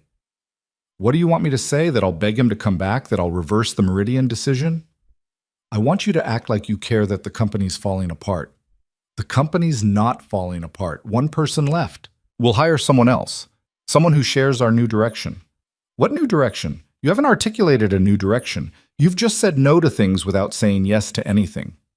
Marcus was right. Adrian had been operating on instinct, making decisions based on how they felt rather than what they meant. It was time to actually figure out what came next. Set up a meeting, Adrian said. Monday morning, full leadership team. We're going to talk about what this company actually stands for. Adrian, I'm serious, Marcus. We've spent 15 years chasing profit. Maybe it's time we chase purpose instead. Purpose doesn't pay salaries. No, but it might make those salaries mean something. Marcus sighed. You're really doing this. Yeah, I really am. After hanging up, Adrian opened a new document on his computer, started typing out ideas, values, principles, the kind of mission statement that actually meant something instead of corporate jargon designed to sound good in shareholder meetings. He worked until past midnight, until he had something that felt true, that felt like it actually mattered. Then he sent it to Marcus with a note. This is what I'm proposing. If you're with me, great. If not, I understand. Sunday morning, Adrian woke up to 3 texts. One from Marcus. You're insane, but I'm in. One from Lily. Thank you for watering the orchid. Emma says it's still alive, which is a miracle. Coffee this week? And one from an unknown number. This is Emma. We need to talk. Call me. Adrian stared at Emma's message for a long time. Then he called. She picked up on the first ring. I'm giving you 24 hours, Emma said without preamble. For what? To tell Lily the truth, all of it. Who you are, what you do, why you lied. Emma, I'm serious. 24 hours. If you don't tell her, I will. That's not fair. You're right, it's not. Know what else isn't fair? Letting someone develop feelings for you when you've been lying to them from day one. Adrian couldn't argue with that. I'm going to tell her, he said. I was planning to. When? Next week? Next month? When it becomes impossible to avoid? Soon. Soon isn't good enough. Lily deserves better than soon. Emma's voice softened slightly. Look, I know you care about her, I can see it. But caring about someone means being honest with them, even when it's hard, especially when it's hard. What if she doesn't want to see me anymore? Then that's her choice. But at least it'll be an informed choice. Emma hung up. Adrian sat on his couch, phone in hand, and tried to figure out how to tell someone the truth when the truth meant admitting you'd been lying all along. His phone buzzed. Lily's response to the coffee invitation. How about today? I'm free this afternoon. There's a place near me with good espresso and terrible muffins. Very authentic. This was it. The moment. Adrian typed, sounds perfect. 2 o'clock? See you then. He had 6 hours to figure out how to tell the woman he was falling for that he'd been lying to her since the moment they met. 6 hours to either salvage something real or watch it fall apart. At 1:30, Adrian stood in front of his closet again. This time, he didn't agonize. Just grabbed jeans and a sweater. Normal. Honest. Except nothing about this was honest yet. Ethan was at a birthday party with Mrs. Chen. The apartment was empty. Quiet. Adrian drove to the coffee shop Lily had mentioned, found parking 3 blocks away, walked slowly, rehearsing what he'd say. I need to tell you something. I haven't been completely honest. Remember when we met? I wasn't actually your blind date. My name is Adrian Cole, and I'm a billionaire, and I've been lying to you, and I'm sorry. None of it sounded right. The coffee shop was small, mismatched chairs, art on the walls that looked student-made, the kind of place that probably barely turned a profit but somehow stayed in business through sheer force of community will. Lily was already there, sitting at a table by the window. She waved when she saw him. Adrian's heart was beating too fast. He ordered coffee at the counter, overpaid, left a 20 for a $5 drink, and joined her. Hey, Lily said. You okay? You look stressed. I'm fine. I need to talk to you about something. Her expression shifted, guarded now, preparing for bad news. Okay, she said carefully. Adrian took a breath. "The night we met," he started, "at the restaurant, I wasn't—" His phone rang. He ignored it. It rang again. "Sorry," he muttered, pulling it out to silence it. Marcus's name on the screen and a text preview. "Emergency. Ethan's school called. He's sick. Mrs. Chen can't reach you." Adrian's blood went cold. "I'm sorry," he said to Lily. "I have to— My son." "Go," Lily said immediately. "Is he okay?" "I don't know. I need to call back." He was already standing, already dialing. Marcus picked up instantly. "Where are you?" Marcus asked. "What happened?" "Ethan's school called my office when they couldn't reach you. He fell off some playground equipment. They think he might have broken his arm. They're taking him to County General." Adrian was already moving toward the door. "I'm on my way." He looked back at Lily. She was standing now too. "Go," she said again. "We can talk later. Your son needs you." Adrian wanted to explain, wanted to finish what he'd started, but Ethan was hurt and nothing else mattered. He ran to his car, drove to the hospital faster than he should have, found parking in a spot marked for ambulances and didn't care. Inside the ER, chaos. He found the registration desk, gave his name, was directed to a curtained area in the back. And there was Ethan sitting on a bed with his arm at an odd angle, trying very hard not to cry. Mrs. Chen stood beside him, looking shaken. "Dad?" Ethan said, and the relief in his voice broke something in Adrian's chest. "Hey, buddy. I'm here. You're okay." "My arm hurts." "I know. The doctors are going to fix it." A doctor appeared, young, competent-looking, already reading Ethan's chart. "Mr. Cole, I'm Dr. Sanders. We're going to get your son into X-ray. Make sure we know exactly what we're dealing with. It looks like a clean break, which is actually good news. Kids heal fast." Adrian nodded, barely processing. All he could see was his son's pale face, the way he was holding his arm, the trust in his eyes when he looked at Adrian. This was what mattered. This moment. This person. Everything else was just noise. They took Ethan for X-rays. Adrian followed, watched through a window while they positioned his son carefully, talking to him gently, making it less scary. When they came back out, Dr. Sanders confirmed, "Clean break, needs a cast, 6 weeks of healing." "You'll be good as new," the doctor told Ethan. "And you get to pick the color of your cast." "Can I get blue?" "Absolutely." While they worked on Ethan's cast, Adrian's phone buzzed. Multiple texts from Lily. "Is he okay? Let me know if you need anything. I'm thinking about you both." Adrian typed back. "Broken arm. He'll be fine. I'm sorry about earlier. Don't be sorry. Family comes first, always." She understood. Of course she understood. But Adrian still hadn't told her the truth. And now, sitting in an emergency room while his son got a bright blue cast, Adrian realized something. The truth wasn't just about honesty. It was about priorities, about what you protected and what you risked and what you built your life around. He'd been protecting the wrong things.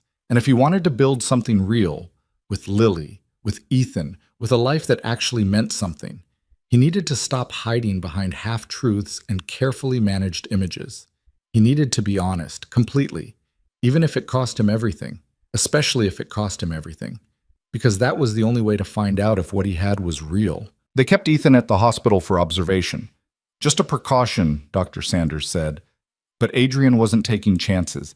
He sent Mrs. Chen home around 8 with promises to call if anything changed.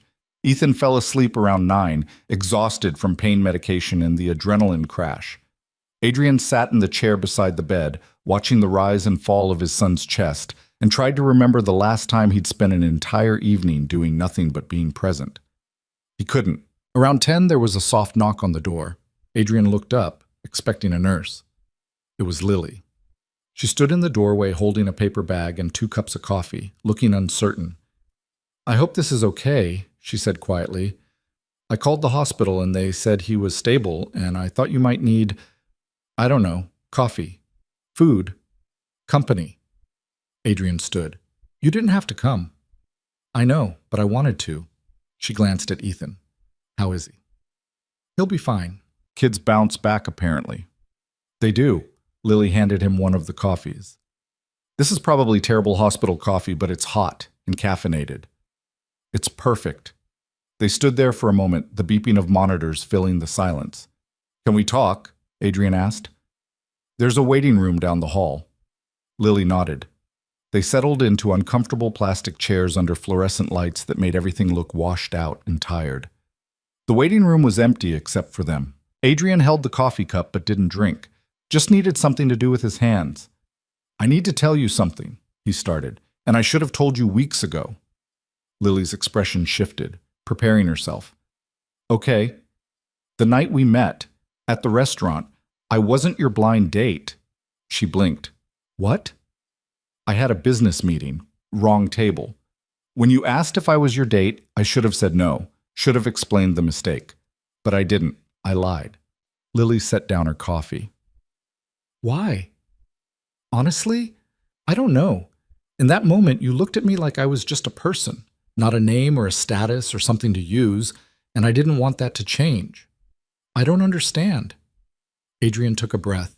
This was it. My full name is Adrian Cole. I'm the CEO of Cole Enterprises.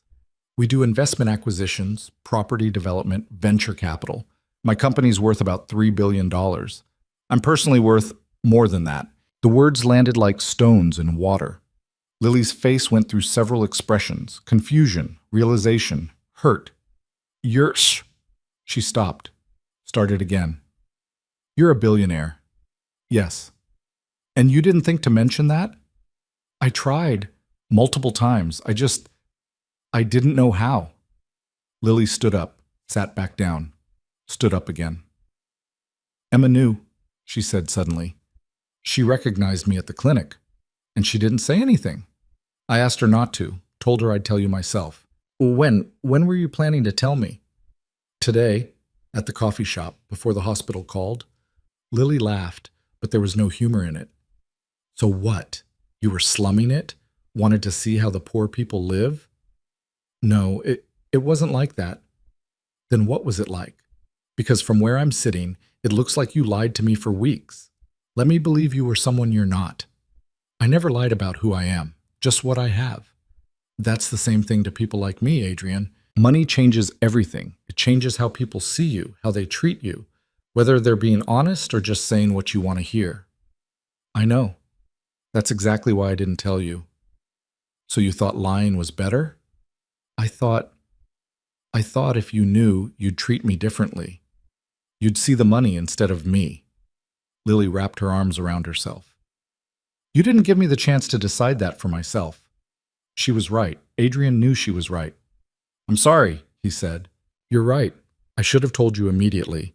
The fact that I didn't says more about my issues than anything else. What issues? Trust, control. Spending my entire adult life building walls so high, I forgot what it felt like to let someone in. Lily looked at him for a long moment. Is any of it real? The dinners? The volunteering? Ethan? All of it.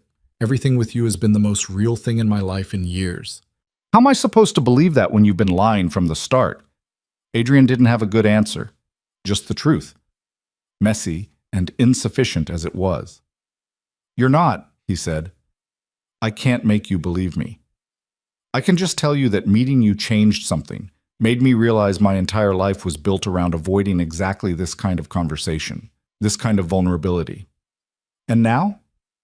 Now I'm sitting in a hospital waiting room telling you things I've never told anyone, hoping you'll give me a chance to prove I'm not just the money or the company or the penthouse, that I'm someone worth knowing even when you strip all that away. Lily closed her eyes, took a breath. I need to think, she said finally. Okay. I'm not saying no. I'm not saying yes. I'm just saying I need time to process this. Take all the time you need. She stood, picked up her coffee, started toward the door, then stopped. For what it's worth, she said without turning around, I don't care about the money. I care that you didn't trust me enough to tell me. I know. Do you? Because it seems like you thought I'd treat you differently. Like I'm so desperate or shallow that a bank account would change how I see you. That's not what I thought. Then what did you think? Adrian stood too, faced her even though she wasn't looking at him. I thought you were the first person in years who saw me as just Adrian, and I was terrified of losing that. Lily finally turned. Her eyes were wet, but she wasn't crying. You lost it the second you decided to lie, she said quietly. Then she left. Adrian stood in the empty waiting room and felt the full weight of his choices settle onto his shoulders. He'd been right to be terrified. He just hadn't realized the thing he was afraid of losing was already gone the moment he'd decided to hide. The next morning, Ethan was discharged with a bright blue cast, a prescription for pain medication, and strict instructions about playground equipment. No climbing for 6 weeks, Dr. Sanders told him. I know that's boring, but your arm needs time to heal. Can I still play video games? With one hand? Sure. You'll just have to get creative. In the car, Ethan said, Was that Lily last night? Adrian glanced in the rearview mirror. Yeah, she brought coffee. Did you tell her about being rich? I did. What did she say? She said she needed time to think about it. Ethan nodded seriously. That's bad, right? Probably. Are you sad? Yeah, bud. I'm sad. Did you say sorry? I did. Sometimes sorry isn't enough. You have to show people you mean it. Adrian pulled into their building's parking garage. When did you get so smart about this stuff? I watch a lot of cartoons. They teach you things. Despite everything, Adrian smiled. Inside the penthouse, Mrs. Chen was waiting with breakfast in concern. She fussed over Ethan's cast, asked 15 questions about the hospital, and shot Adrian looks that said they'd be having a conversation later. After getting Ethan settled with cartoons and cereal, Adrian retreated to his office. His email was a disaster. Dozens of messages from board members, investors, department heads. Everyone wanted to know what was happening with the company, what the new direction meant, whether Adrian had completely lost his mind. He ignored all of it and opened a new document. 2 hours later, he had something that felt true. A complete restructuring of how coal enterprises operated. Not just platitudes about social responsibility, but concrete changes. New hiring practices, community investment requirements, profit-sharing models, environmental standards, a complete overhaul of what the company valued and why. It would cost them opportunities, probably cost them money in the short term, but it might build something that actually mattered. He sent it to Marcus with a note. This is what I'm proposing. Full implementation, no half measures. Marcus called immediately. You're serious about this? Completely. This is going to piss off half the board. Probably. And you're okay with that? I'm done making decisions based on who they'll piss off. I'm making them based on what's right. Marcus was quiet for a moment. You know what? Fuck it. I'm in. Let's burn it all down and build something better. Really? Really? I've been doing this job for 15 years and I can't remember the last time I felt good about a decision we made. Maybe it's time to try something different. They spent the next hour on the phone, refining the plan, making it workable. Building something that could actually function in the real world. When they hung up, Adrian felt something unfamiliar. Hope. Not certainty, not confidence that everything would work out. Just hope that maybe, possibly, he could build a life that didn't require him to hide who he was. His phone buzzed. A text from Emma. Lily told me what happened. You did the right thing, even if it doesn't feel like it right now. Adrian typed back, Did I? Because it feels like I destroyed something good. You destroyed something built on a lie. That's different than destroying something good. What if she doesn't forgive me? Then you learn from it and do better next time. That's how growth works. Adrian wanted to argue. Wanted to say there wouldn't be a next time because Lily was singular, irreplaceable. But Emma was right. If Lily decided she couldn't trust him, that was his consequence to carry. The lesson to learn. The price of hiding. That evening, after putting Ethan to bed, another 2 chapters of Dragons, another promise that yes, the cast would come off eventually, Adrian stood at his window looking at the city. Somewhere out there, Lily was living her life. Going to work. Coming home to her small apartment, probably talking to Emma about what an idiot Adrian was. She wasn't wrong. He'd had every opportunity to be honest. Had chosen comfort over truth, control over vulnerability. And now he got to live with that choice. His phone rang. Unknown number. Hello? Adrian Cole? A woman's voice. Professional. Unfamiliar. Yes? This is Jennifer Martinez from the Community Development Alliance. I'm calling about a proposal that was forwarded to us regarding affordable housing preservation.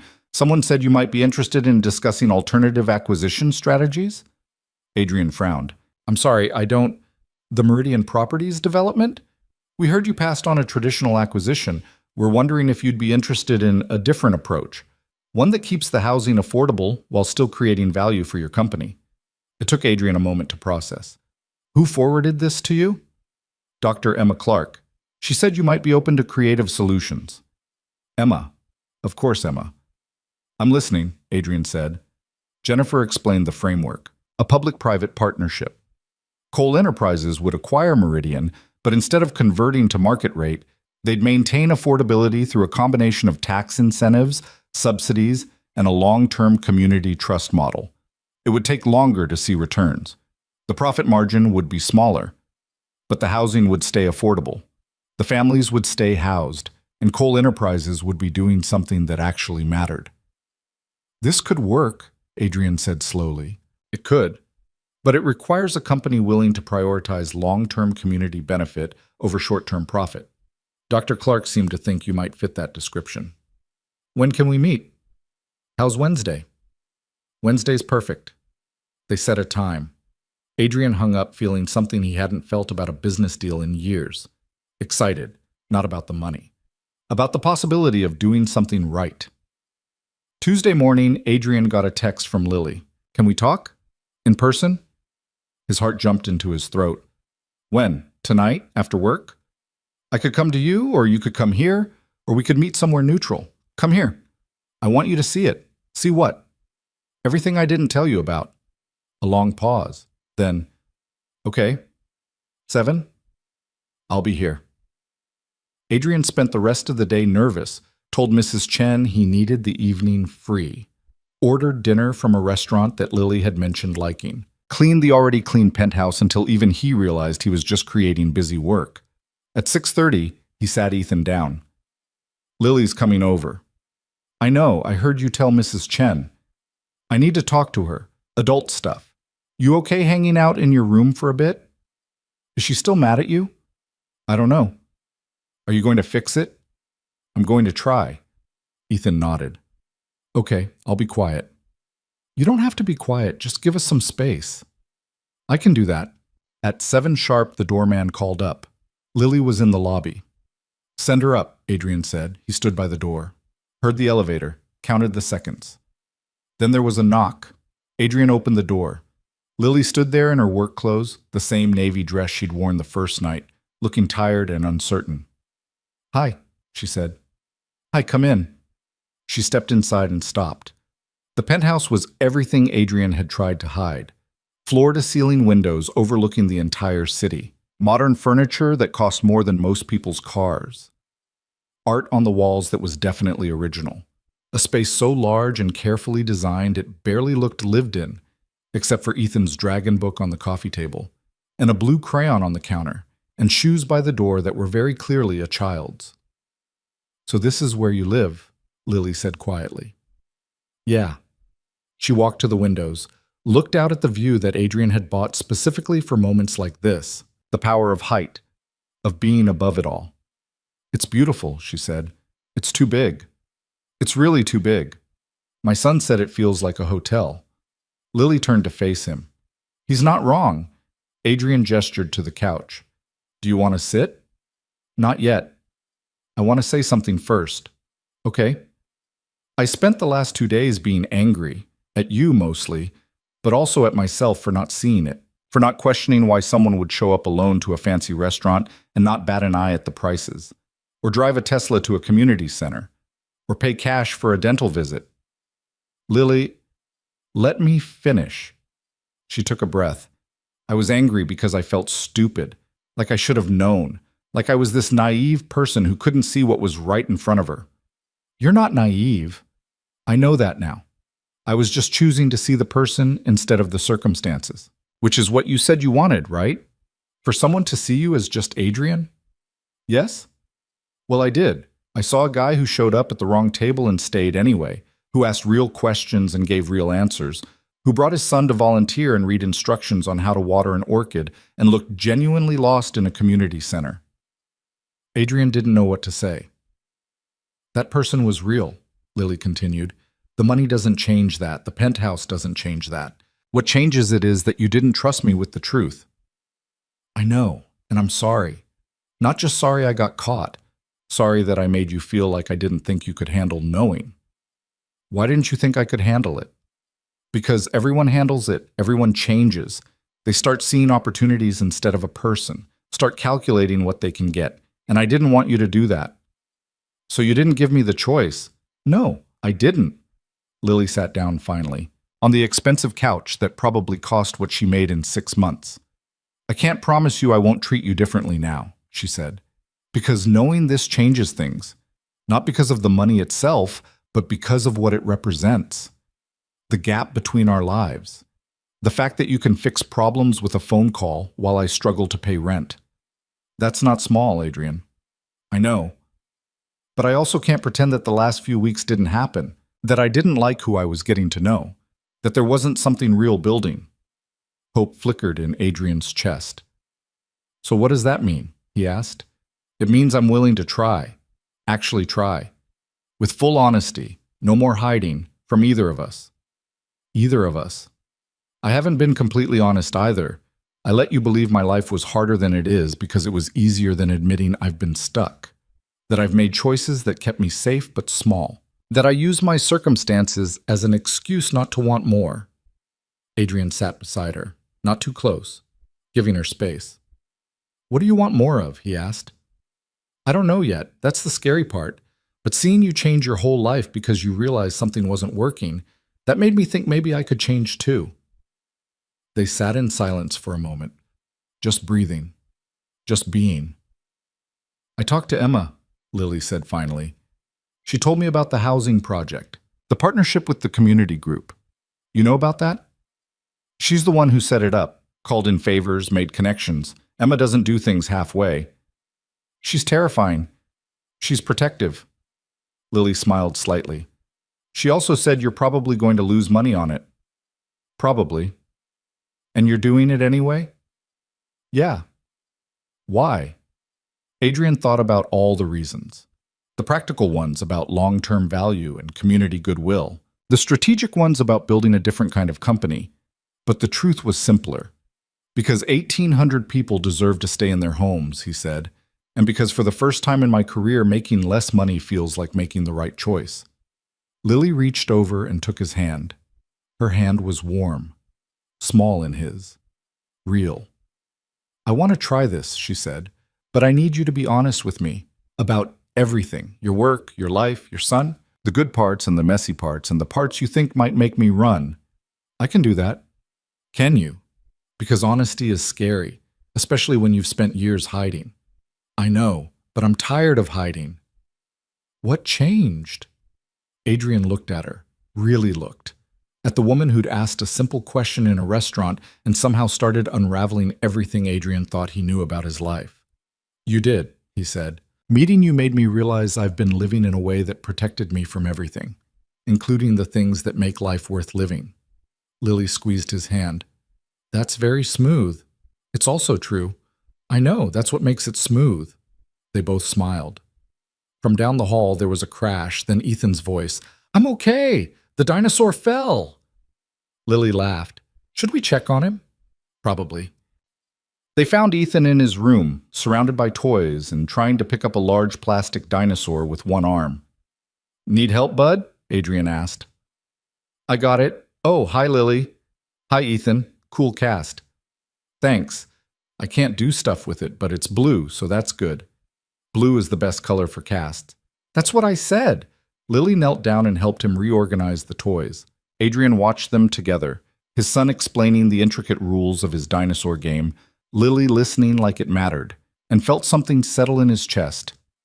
This was what mattered, not the penthouse or the company or the carefully constructed image, just this. Real moments with real people who saw him completely. After getting Ethan back to bed, with promises that yes, Lily would come visit again, they returned to the living room.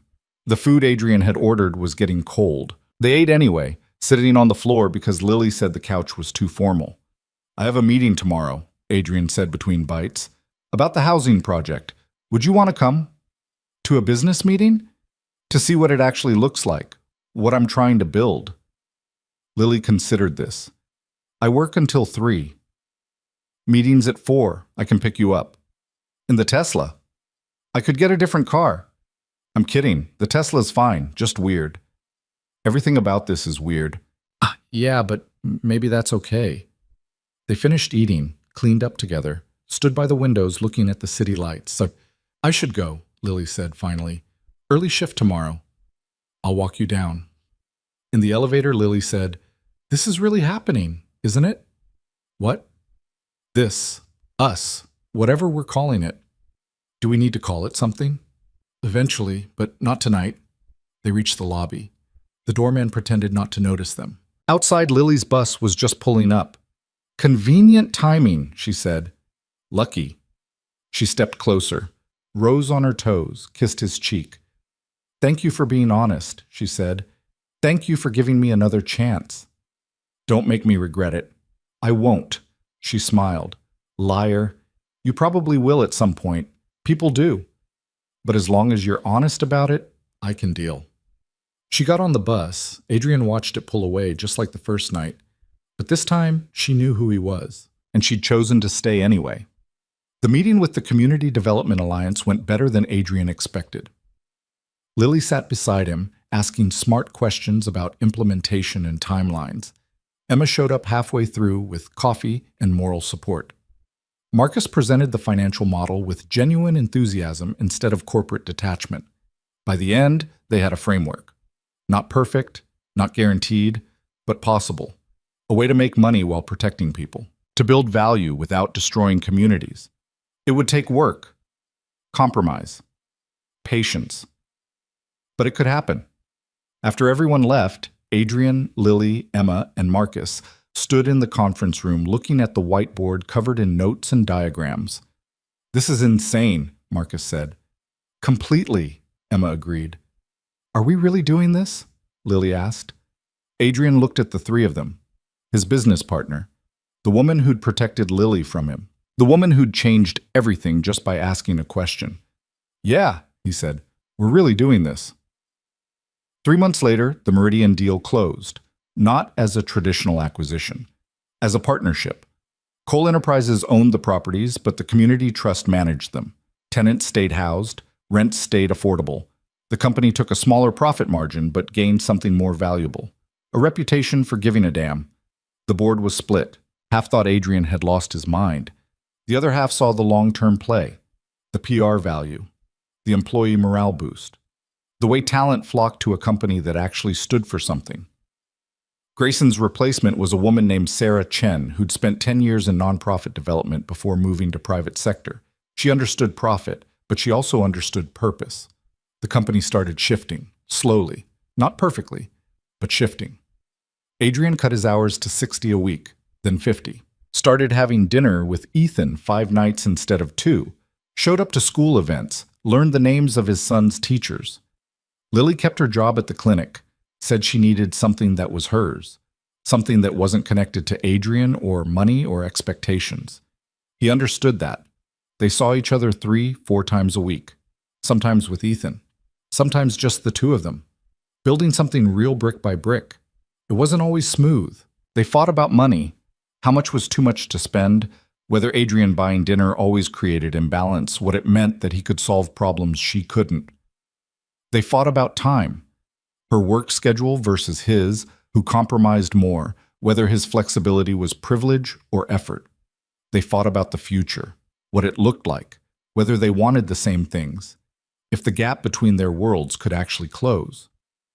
But they fought honestly, and they came back together, and they kept building. Emma became an unlikely friend. She and Adrian had coffee once a month where she grilled him about his intentions, and he pretended to be annoyed while actually being grateful someone cared that much about Lily's well-being.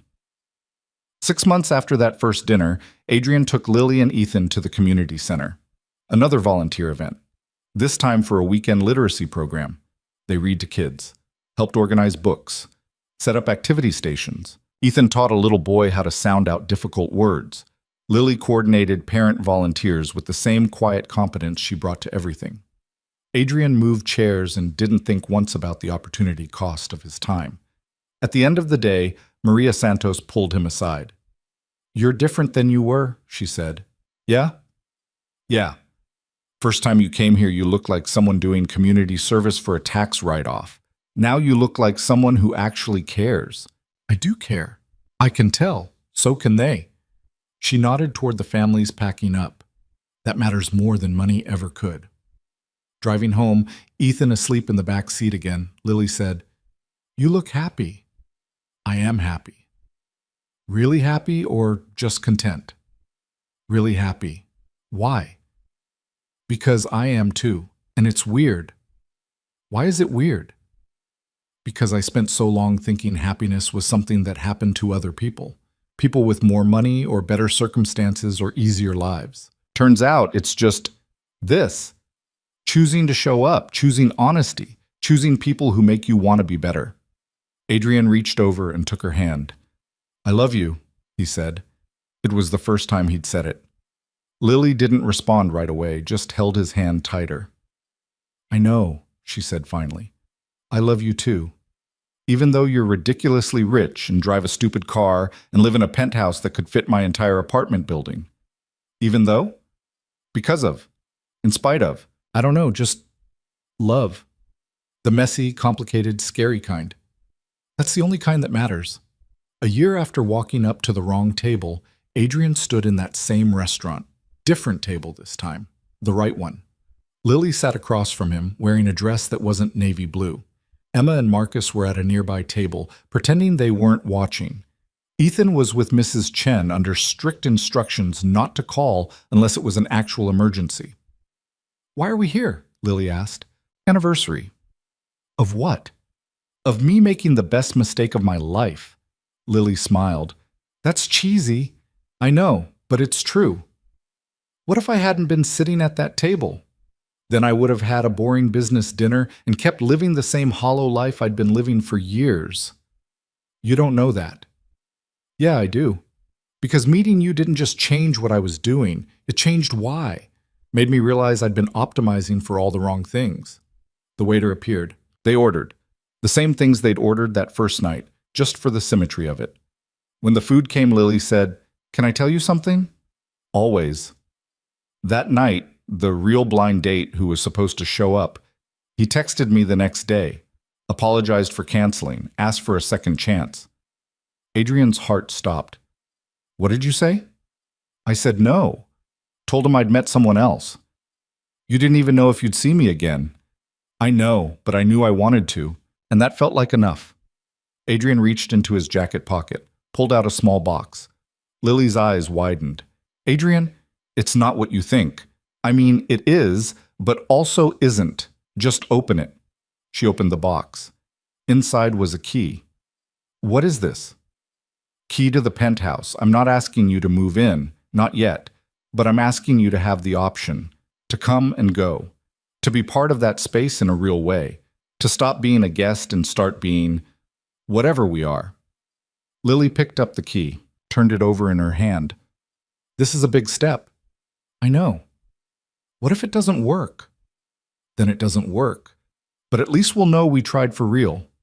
Lily put the key in her purse. "Okay." "Okay." "Okay, but I'm keeping my apartment." "Good. I love your apartment." "It's tiny." "It feels like someone actually lives there." They finished dinner, walked outside into air that was finally warm after a long winter. Emma and Marcus caught up to them on the sidewalk. "So?" Emma asked. "So what?" Lily said. "Did he do the thing?" "What thing?"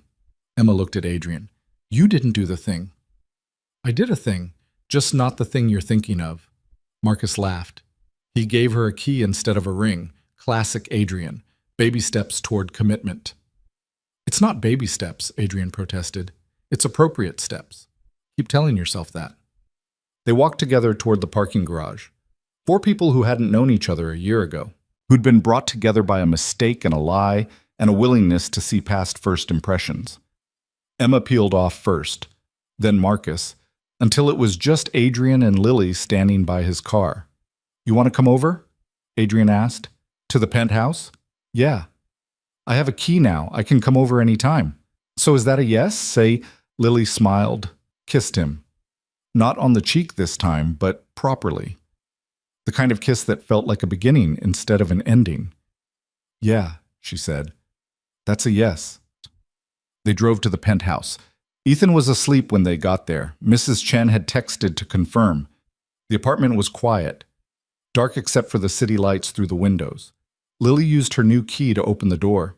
It was a small thing, a piece of metal cut to match a lock, but it meant she belonged here, that this space wasn't just Adrian's anymore. It was theirs. They stood at the window together, looking out at the city that had brought them together. Do you ever think about that night? Lily asked. What would have happened if you'd walked to the right table? All the time. And I'm grateful I didn't. Grateful I was lost enough to make that mistake. Grateful you were kind enough to give me a chance. I'm grateful too. Even though you lied to me and put me through unnecessary emotional turmoil. I'll spend the rest of my life making up for that. The rest of your life? That's a long time. Is it? Lily turned to face him. Are we really doing this? Building a life together? I think we already are. It's going to be complicated. Your world and mine don't exactly align.